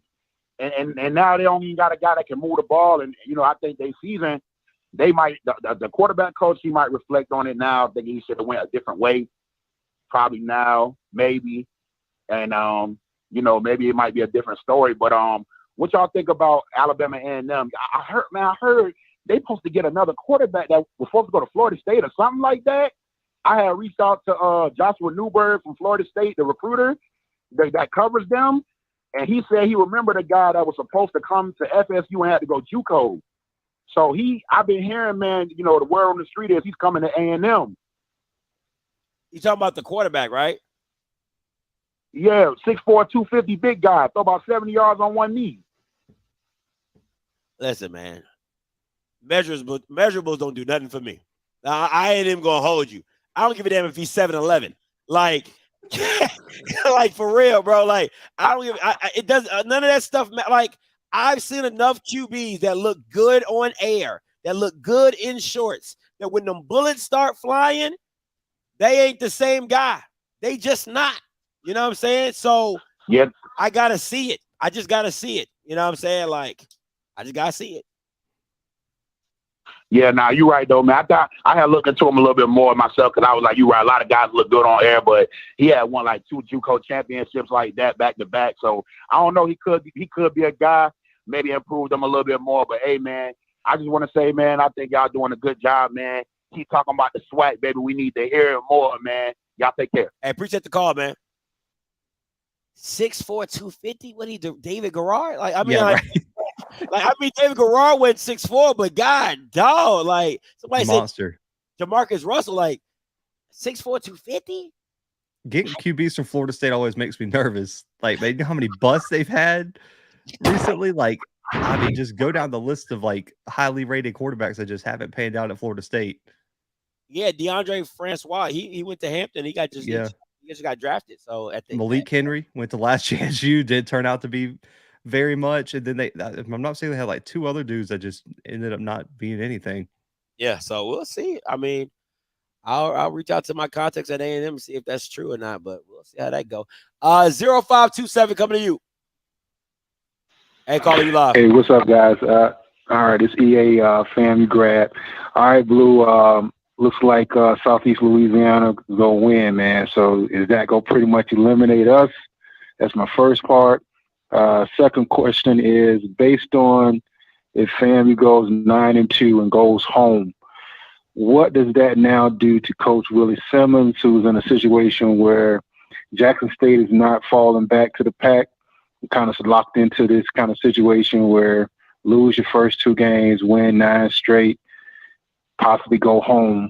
Does he look at it and feel like he's pretty much hit a ceiling and may need to go ahead and eject out and try to go somewhere else because apparently, you know, the program aren't investing into it to be able to keep up with the arms race with Jackson State? Let me hear your opinion on that. Hey, appreciate the call. Ooh, that's a good point. Maybe I think with Willie, it's going to come down to the right opportunity. I mean, listen, and Mr. Campbell, anyone could tell you, he's been offered jobs in the past at high-level institutions, and he just hasn't felt like it was the right time nor fit. And so I don't think if he leaves for a role, it's going to be a role that Willie Simmons thinks is the perfect one for his career. And Scotty, you heard JB on the show too. If not all jobs are good jobs. Facts. And so I think I trust Willie, and he's smart enough to know not to just take any opportunity that's presented in his door. And I don't necessarily think I don't think the whole Jackson thing is going to play into his decision making. I think if it's a good job, it doesn't matter if he was beating Jackson, he's going to end up taking it. But I'll leave it at that. But it's going to be interesting to see what they're going to do this offseason in terms of recruiting to close that gap, because eventually you're going to have to beat Jackson State eventually. Listen, the only thing that hurts FAMU is that you play Jackson State first game of the season every year. Like that has been killing y'all. Like last year, if you played Jackson State in November, you win the game. If you play Jackson State this week, it's competitive. It's competitive because you know who you are. You know what Jackson State is. Like, that has been the only thing really hurting FAMU at this point. I'm not saying last year they definitely win. Miss me with that. They win that game last year. This game, it probably is competitive. It ain't 59-3. That's what it's not. I can promise you that. That's one. Two, I keep saying this, man, and I hate, and listen, I know FCS doesn't operate like that, but y'all took y'all auto bid away, so I'm gonna keep preaching it. You need a playoff system for the Celebration Bowl. I'm going to keep preaching it. I'm going to keep just like Dion asking for FBS bowl games, I'm going to ask for playoff for the Celebration Bowl. That's my hill I'm dying on. I'm dying on that hill. Okay? Because you don't want to see teams like FAMU who are 9-2.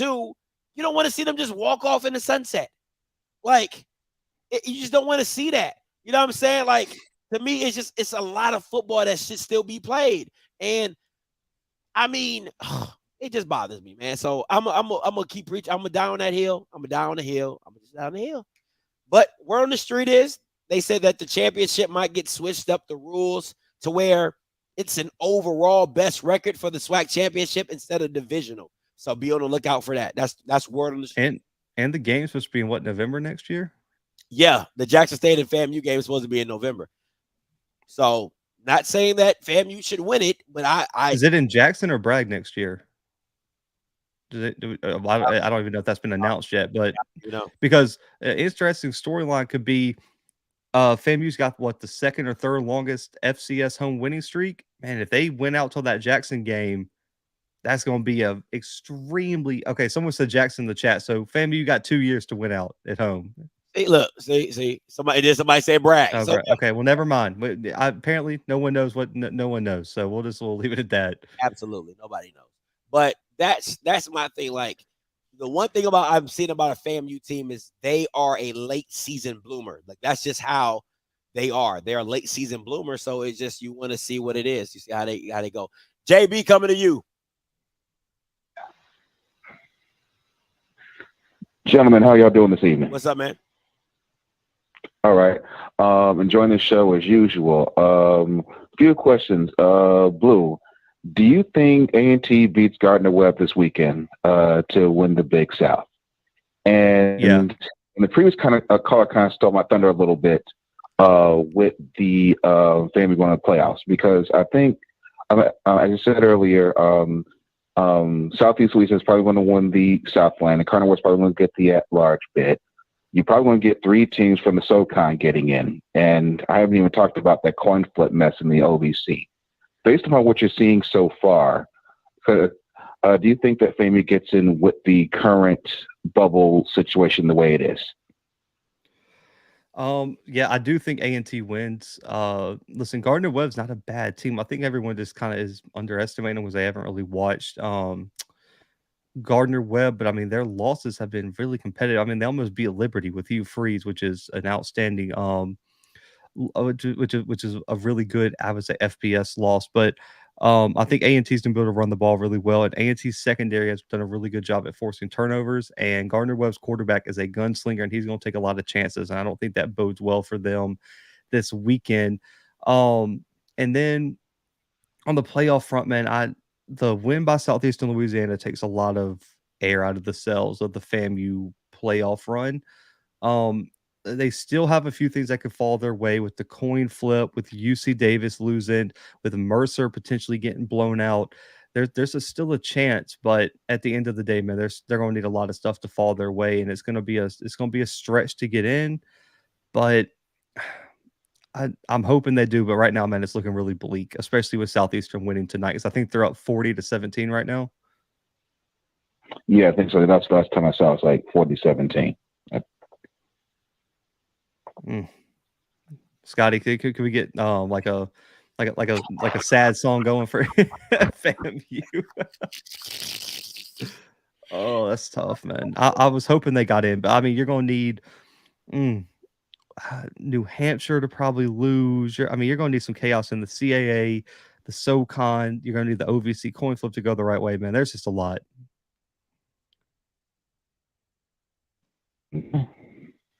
All right. Well, thank you all very much, and definitely enjoying the show. Please keep up the good work, both of y'all. Thank you so much. I appreciate the call, JB. I got you, Blue. I got Thank you. you. All right, I'm gonna hit you with a.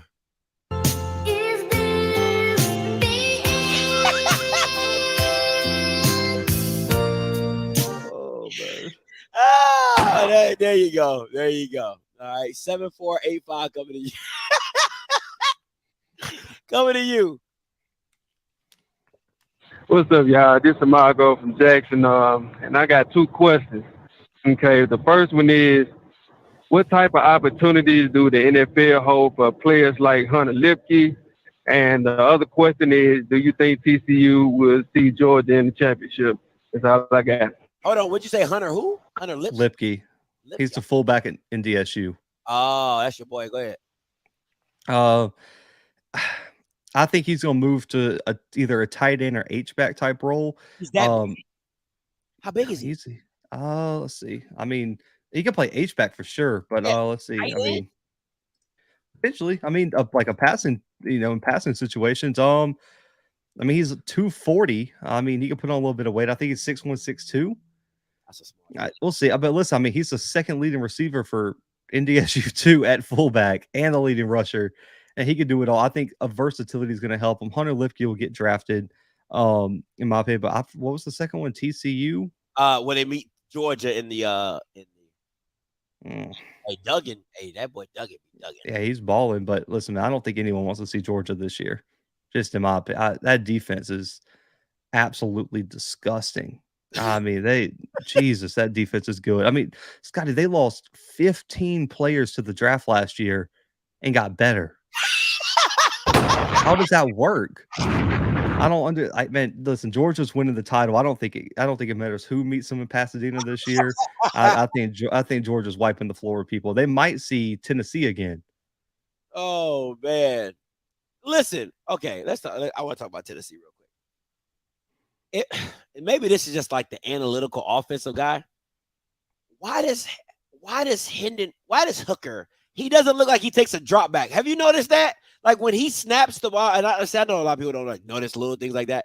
But when he hikes the ball, the center be like right here, and he be like right here. I'm like, bro, it looks like a sack. Listen, if anybody ever goes to watch, like when you go watch Tennessee, right? Go watch a game of Tennessee and watch how Hooker doesn't take a drop step. Like he doesn't take drop steps. He just is like hike. He stands. And the offense gets put. I don't know how he does it. I ain't even gonna hold you. I'm like, how he do He's been balling too. He's another quarterback that like a switch in system has done him well. Because I mean, he did not play well at Virginia Tech. Like he wasn't this good. And an offensive minded coach again. Guess what? From UCF has turned another quarterback into a superstar. Just throw that out there. Oh man, that's crazy. All right, 8945 coming to you. Hey, you live. What's going on, Scotty? What's going on, Blue? It's Doc, man. What's up? Hey, man. One thing about Georgia, bro, I'm a Tennessee fan, bro. They made Hendon Hooker look like a kindergartner out there playing football when they played them. They couldn't do too much of anything. But Scotty, you stole my thunder as far as my score for the Texas A&M game. I actually had to 35-21 also with the score. And basically Andrew Butler's EJ got to play out of his mind on Saturday in order for them, you know what I'm saying, to be, somewhat relevant. Other than that, do you hey Blue, I got a question. And Scotty, you can chime in on this too. Is there if some of these players do not get drafted, and let's just say they go to the CFL, who do you think will actually sit up there in the CFL? I appreciate the call. Hold on, say it again. You said who would do what in the CFL? Because I'll give you an example. I have my cousin named Cedric Wilcox II, came from New Mexico State. He's like third leading sack leader for the school. He didn't get drafted into the NFL, so he went up to the CFL, and he's been balling for Winnipeg and Hamilton. They just finished the season, but he made a way up there. Like, who do you think, who doesn't get that call from the NFL or maybe even the XFL, the USFL, that has a chance to go up to Canada to make a name for themselves? Like some of the players that we just talked, y'all talked about earlier. Got you. Appreciate the call. I see Mr. Kelvin said Xavier Smith. I think that's an easy one. I would go with a Shareed. I think Shareed would be a great look. I think he has one more year, if I'm not mistaken. I think Shareed would be a great look. I think a lot of SWAC guys I feel that could go up to CFL and really play well. BJ Bowler. I think BJ Bowler would be a great CFL guy, great USFL guy. Who else?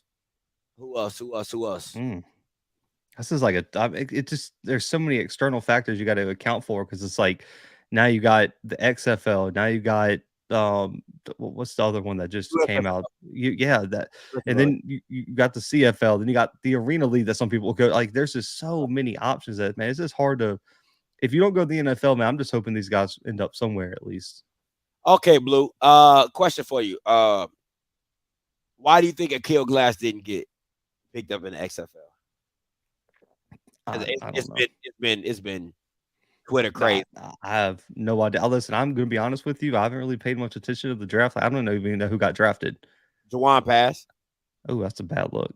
That's a bad look. That's a really bad look. DeAndre Francois, he got drafted. Yeah, no. That's some corruption. We got to talk to somebody about that. Like, I'm sorry, bro. DeAndre Francois is not better than Akil Glass as a quarterback. All right, zero chance. Listen, and people kept, man, I probably had like 10 messages, and people was like, Akil Glass didn't get. Listen, man, you have to look. The NFL is a copycat league. Everybody has to understand. The NFL is a copycat league. So where do you think the people that have been copying, where do they go? They go to the new league, and what do? They still copy. And you could probably name on one hand stationary quarterbacks. Like, just think about that. Like 10 years ago, Akil Glass is a 3rd round pick. You know, with the Phillip Rivers and the Ben Roethlisbergers and the Eli Mannings, the Peyton Mannings, he's probably a 3rd or 4th round pick. But in the age of mobility, he is not draftable. I keep trying to tell people he's just not draftable, because if you listen, Dak Prescott, mobile. Justin Fields, mobile. Jason Allen, mobile. Patrick Mahomes, mobile. Russell Wilson, mobile. Lamar Jackson, mobile. Geno Smith, mobile. Tua, mobile. Zach Wilson, mobile. Where you want PJ Walker. PJ Walker, mobile. It doesn't matter where you want to go. Even the white boy from Detroit Lions that was at the LA Rams, he has a little bit mobility. That is the only thing holding Akil Glass from being drafted, is he is a turtle running in mud. That is it. Other than that, he's a comparable Jalen Hurts. Bro, we can go on and on and on. Tyler Hanke from the Commanders. Bro, I can go.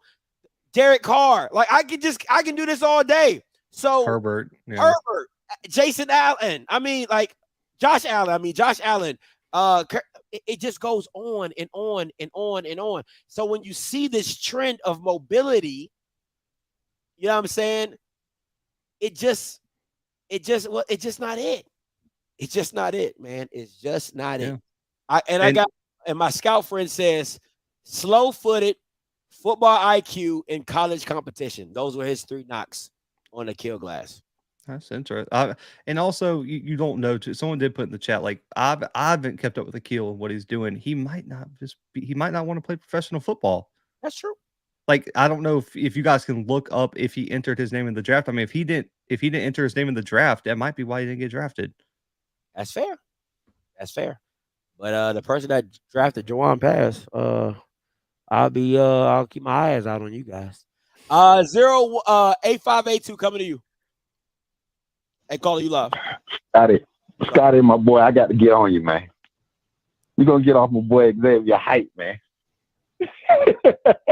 Bro. Listen, Scotty, man, it's Florida, bro. Dog. It's Florida, bro. Listen. Dog. There's always gonna be an Xavier at FAMU, bro. And it's sad. Always. It's sad. It's sad. Now, like, y'all before love Xavier, there was midgets. this dude named Linworth Lennon, bro. Linworth was smaller than Xavier.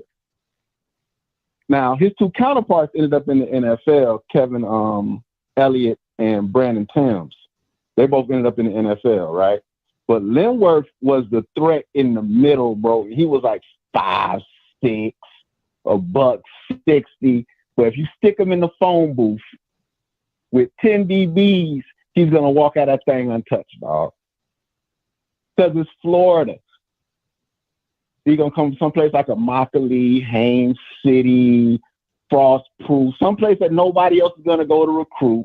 Fam's going to pluck somebody, give him a walk-on, and you're going to be like a 4'4", 4'3" runner that's like 5'8", and got hands like glue, bro. Dog, I've been saying, listen, bro, I say it all the time. I said it's not hard to throw a rock in Florida and hit a guy 5'10" with dreads that runs a 4'3". That's not hard in Florida.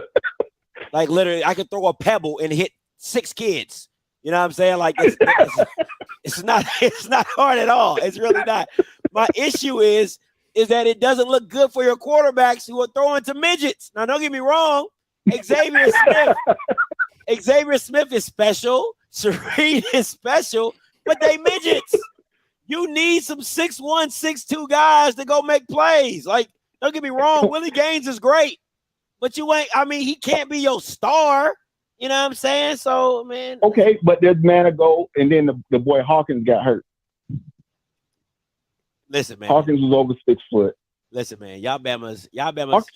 We had 2. You know how it's the opposite. You know how, like, when you go to the amusement park and they say you got to be this tall to ride this ride. For FAMU, you got to be below that tall to get a scholarship. It don't make sense to me. Are you 6 foot over? No, we don't want you. Like, that's FAMU. Yeah. But if you can dead leg somebody and give them a good head fake, good head nod on them, you did, and leave them sitting with bricks in their feet, you know, it worked. Okay. I mean, listen. I'm dead at this comment.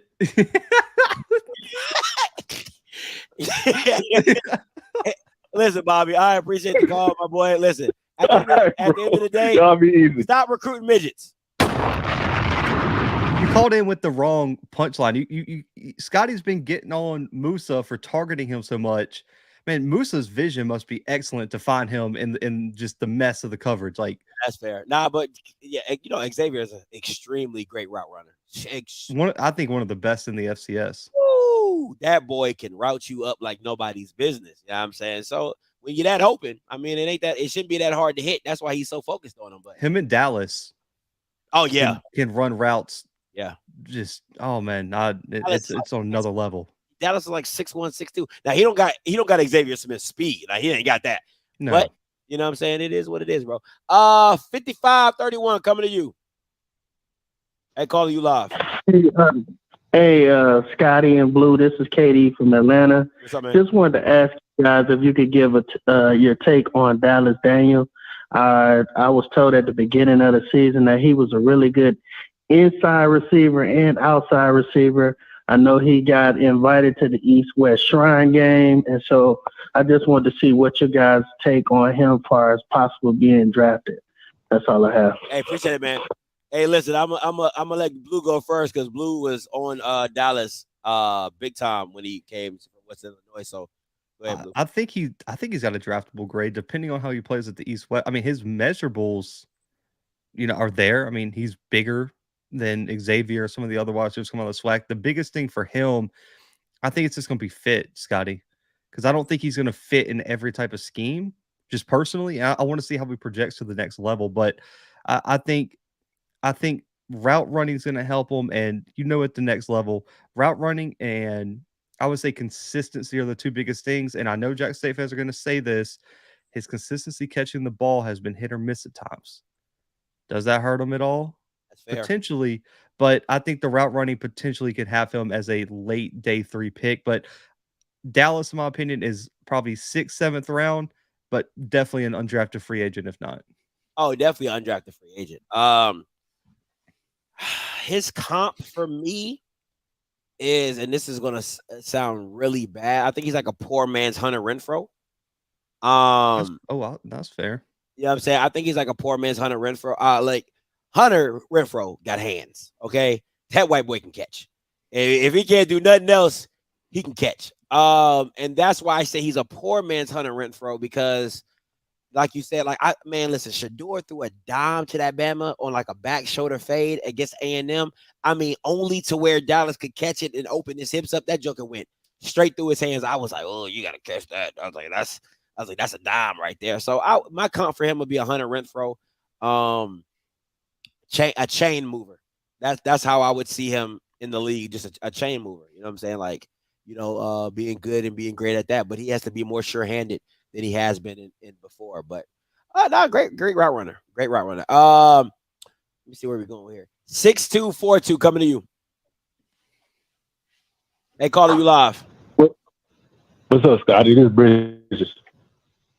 Oh man, Bridges, your number. My bad. I keep forgetting that you didn't change your number. Let me write your name behind this, Jake. But go ahead. Appreciate the call. All right. What's up, Blue? What's up, Blue? What's up, man? How do you feel about North Carolina A&T playoff bid? Like when they win the game, how would you feel like their measurables up to the other FCS schools, because they changed conferences and they're kind of comfortable playing these different FCS schools? So how would you measure them in the playoff system? Looking at who's potentially going to be in, I think they'll probably play either Richmond or Elon. Will probably be my guess. They're not beating Richmond. Just gonna throw that out. Richmond is going to smack them.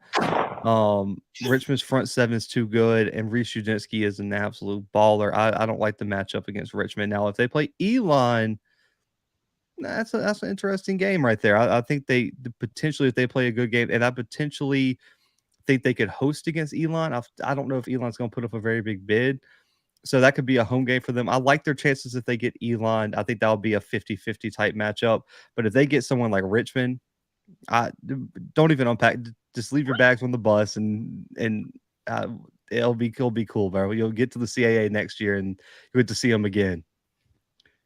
Okay. And Scotty, this is kind of like a statement. Like in the beginning of the season, North Carolina A&T, they was looking kind of sloppy, but they just turned everything around. So that's just a testament to them and how they played throughout the season.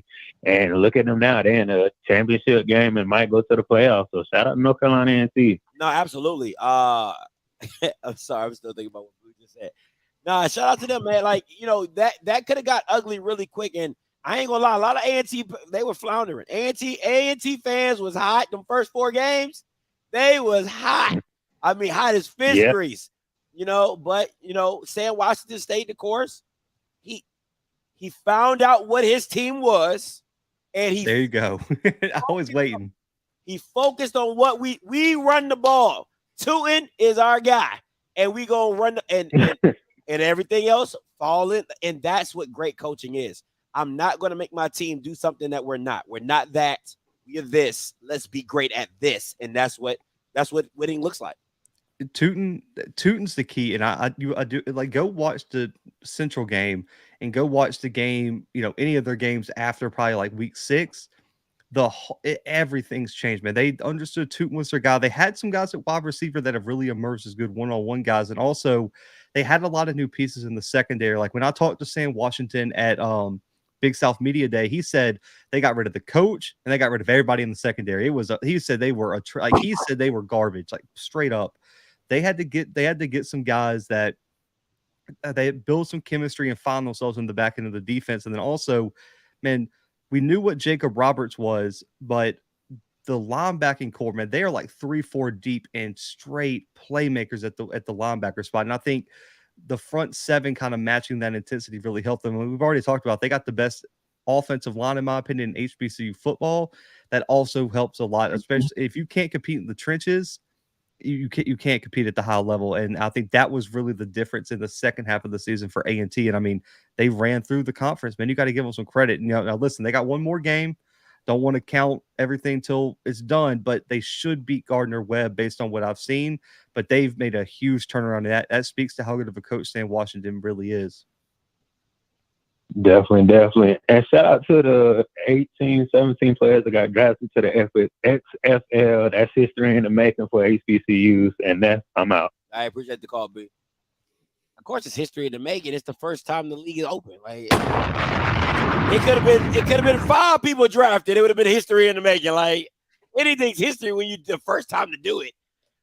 Oh yeah, history in the making. Like yeah, they not wrong, but. Like what is it? Everything's history. Oh my! Throwing a rock in the ocean with that one. He made it, but there's a lot of room there. Oh man! I hope I don't miss.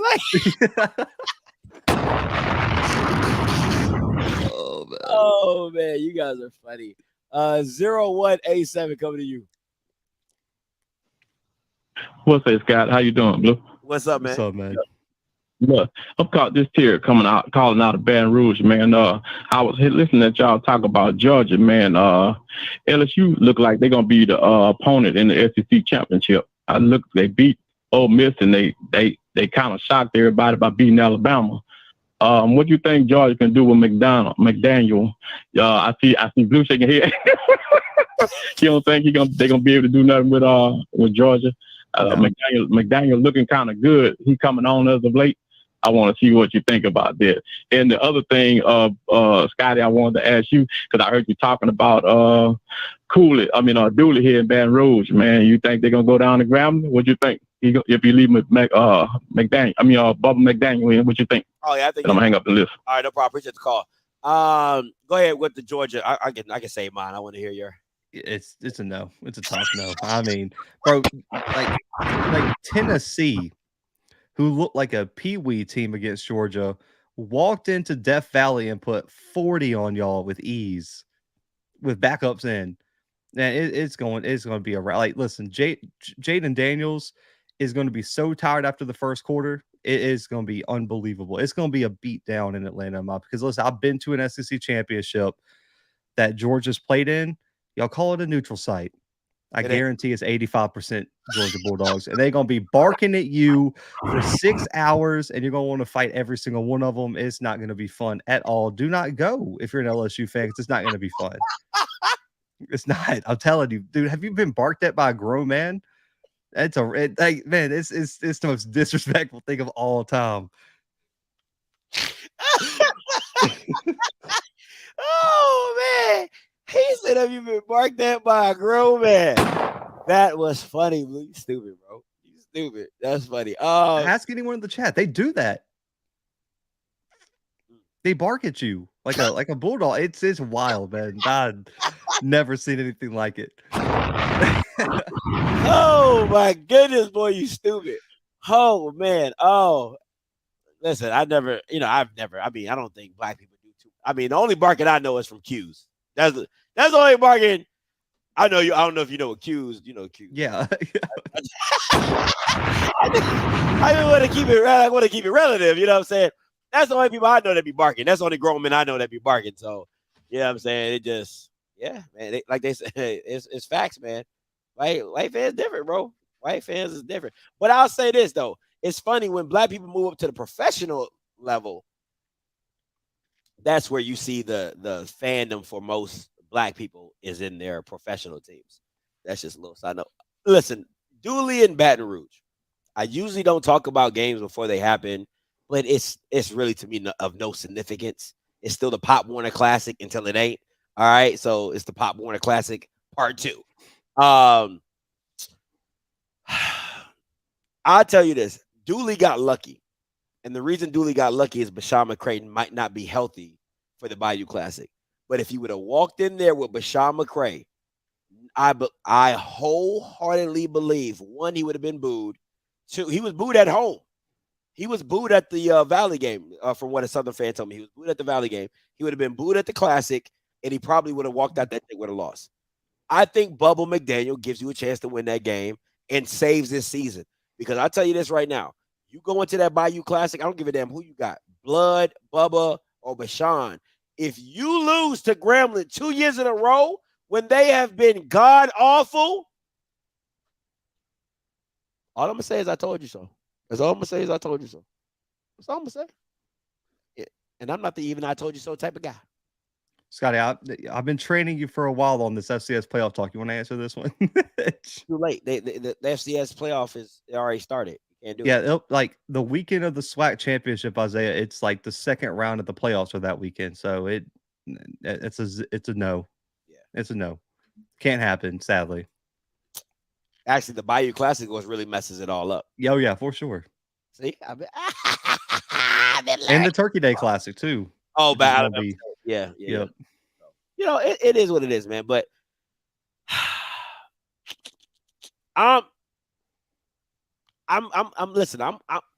just make the Celebration Bowl a playoff. That's it. It would be so much more. It would be so much more better. I can't say that enough. It would be FAMU against NCCU, and then it would be Jackson State against Howard. Oh, Jesus Christ! I would do the best records. I would just gotta do the best. The attendance for the Howard Jackson State game would be through the roof, depending on where that game was. It would be depending. And see, I think that would be. It would always be at the team's home place. So whoever's the higher seed, they get the home field. So if Howard and Jackson in Jackson, and then Central at Central against FAMU. Yeah, so FAMU would have to go to Central. You know what I'm saying? Which is right up the street. Ain't too big of a chance. And then whoever wins. So let's say FAMU wins and Jackson State loses. Well, then Howard got to go to FAM because they got the better record. You know what I'm saying? So they should have the higher seed, or I don't know. It's something. But just make yourself a playoff. Just make yourself a playoff. That's all I'm saying, man. It would be a lot more. It would be a lot more fun. That's all I gotta say about that. Because what I would say is this: it actually ends up being like a double elimination, right? So let's say PV beats Jackson. Well, Jackson still goes into the playoff because they have the best record. So, will you make NCAT play in the Celebration Bowl playoff? No, they don't want that. That's why they left. And if I'm not mistaken, I think the conference, like if you're like them joining the CAA, I think they are contractually obligated to go. Like if they didn't want to go if you're in a playoff auto bid conference and you win the conference, like if I'm not mistaken, you are contractually obligated to play in the playoffs. So I don't like they would have to leave their conference again and come back to either the MEAC or the SWAC to do that, if I'm not mistaken. Yeah, and that's why they left, because they got tired of playing in the Celebration Bowl. So that doesn't even make sense. So I would love to see that happen, but it is what it is. But all right, Blue, what you got coming up, man? Man, not really. I think I'm done for the week, man. I'll be in Lorman this weekend for the Soul Bowl, man. I'm really excited for that game, man. Everyone's been talking it up. I'm gonna give my honest opinion on it. So I'm hoping it's as big as everyone says it is. I'm hoping it's a competitive game. And then Selection Sunday, I'm probably gonna do a live stream on Sunday afternoon, kind of like I did last year, as the brackets announced, and we'll have fingers crossed again, and we'll get all the matchups, and then I'll kind of let y'all know where I'm going to be traveling. I might be at the SWAC championship game. We'll see, depending on what second round matchups are there. But I definitely will be at the Celebration Bowl, and then it's just traveling for the playoffs, man. Man, that's going to be a lot. How far is Lorman from you? Like 4 hours or something like that. That's not bad at all. I will not be at the Celebration Bowl. I'm just giving y'all the heads up. I gotta go get my kids from Texas. Don't ask me, Scotty, where your stream at. I gotta go pick up my kids from Texas for Christmas. It is what it is. I gotta be a dad. Okay, got a dad. So I won't be at the Celebration Bowl. I probably won't be doing a live stream at of the Celebration Bowl. I'll probably be doing like a post game show like the next day or whatever. I'm gonna be, I'm probably gonna be listening to it and while I'm driving. But it is what it is. I gotta pick my kids up from Texas. So that's just the nature of the beast. Tomorrow morning, I will be I've been saying this all week, but I'm going to do it. FAMU and Jackson State women's basketball, I will be doing a breakdown. Okay, I will be doing. They smacked Louisiana. Was it last night? I mean, they beat them to death. Yeah, so I'm gonna break down some of the key players so you guys can understand who's doing all the damage and what they do and what that matchup looks like. And I'm telling you that it's pretty much taking the football onto the hard court because that's a game you don't want to miss. All right, so I'm definitely doing that Friday, probably around 11 lunchtime, something like that. All right, so listen, go check out Blue's interview with JB. I'm telling you, it's great. It is worthy of your hour of your time. I promise you won't be disappointed. All right, listen, until next time, you know what I'm going to do. I'm going to holler. God bless.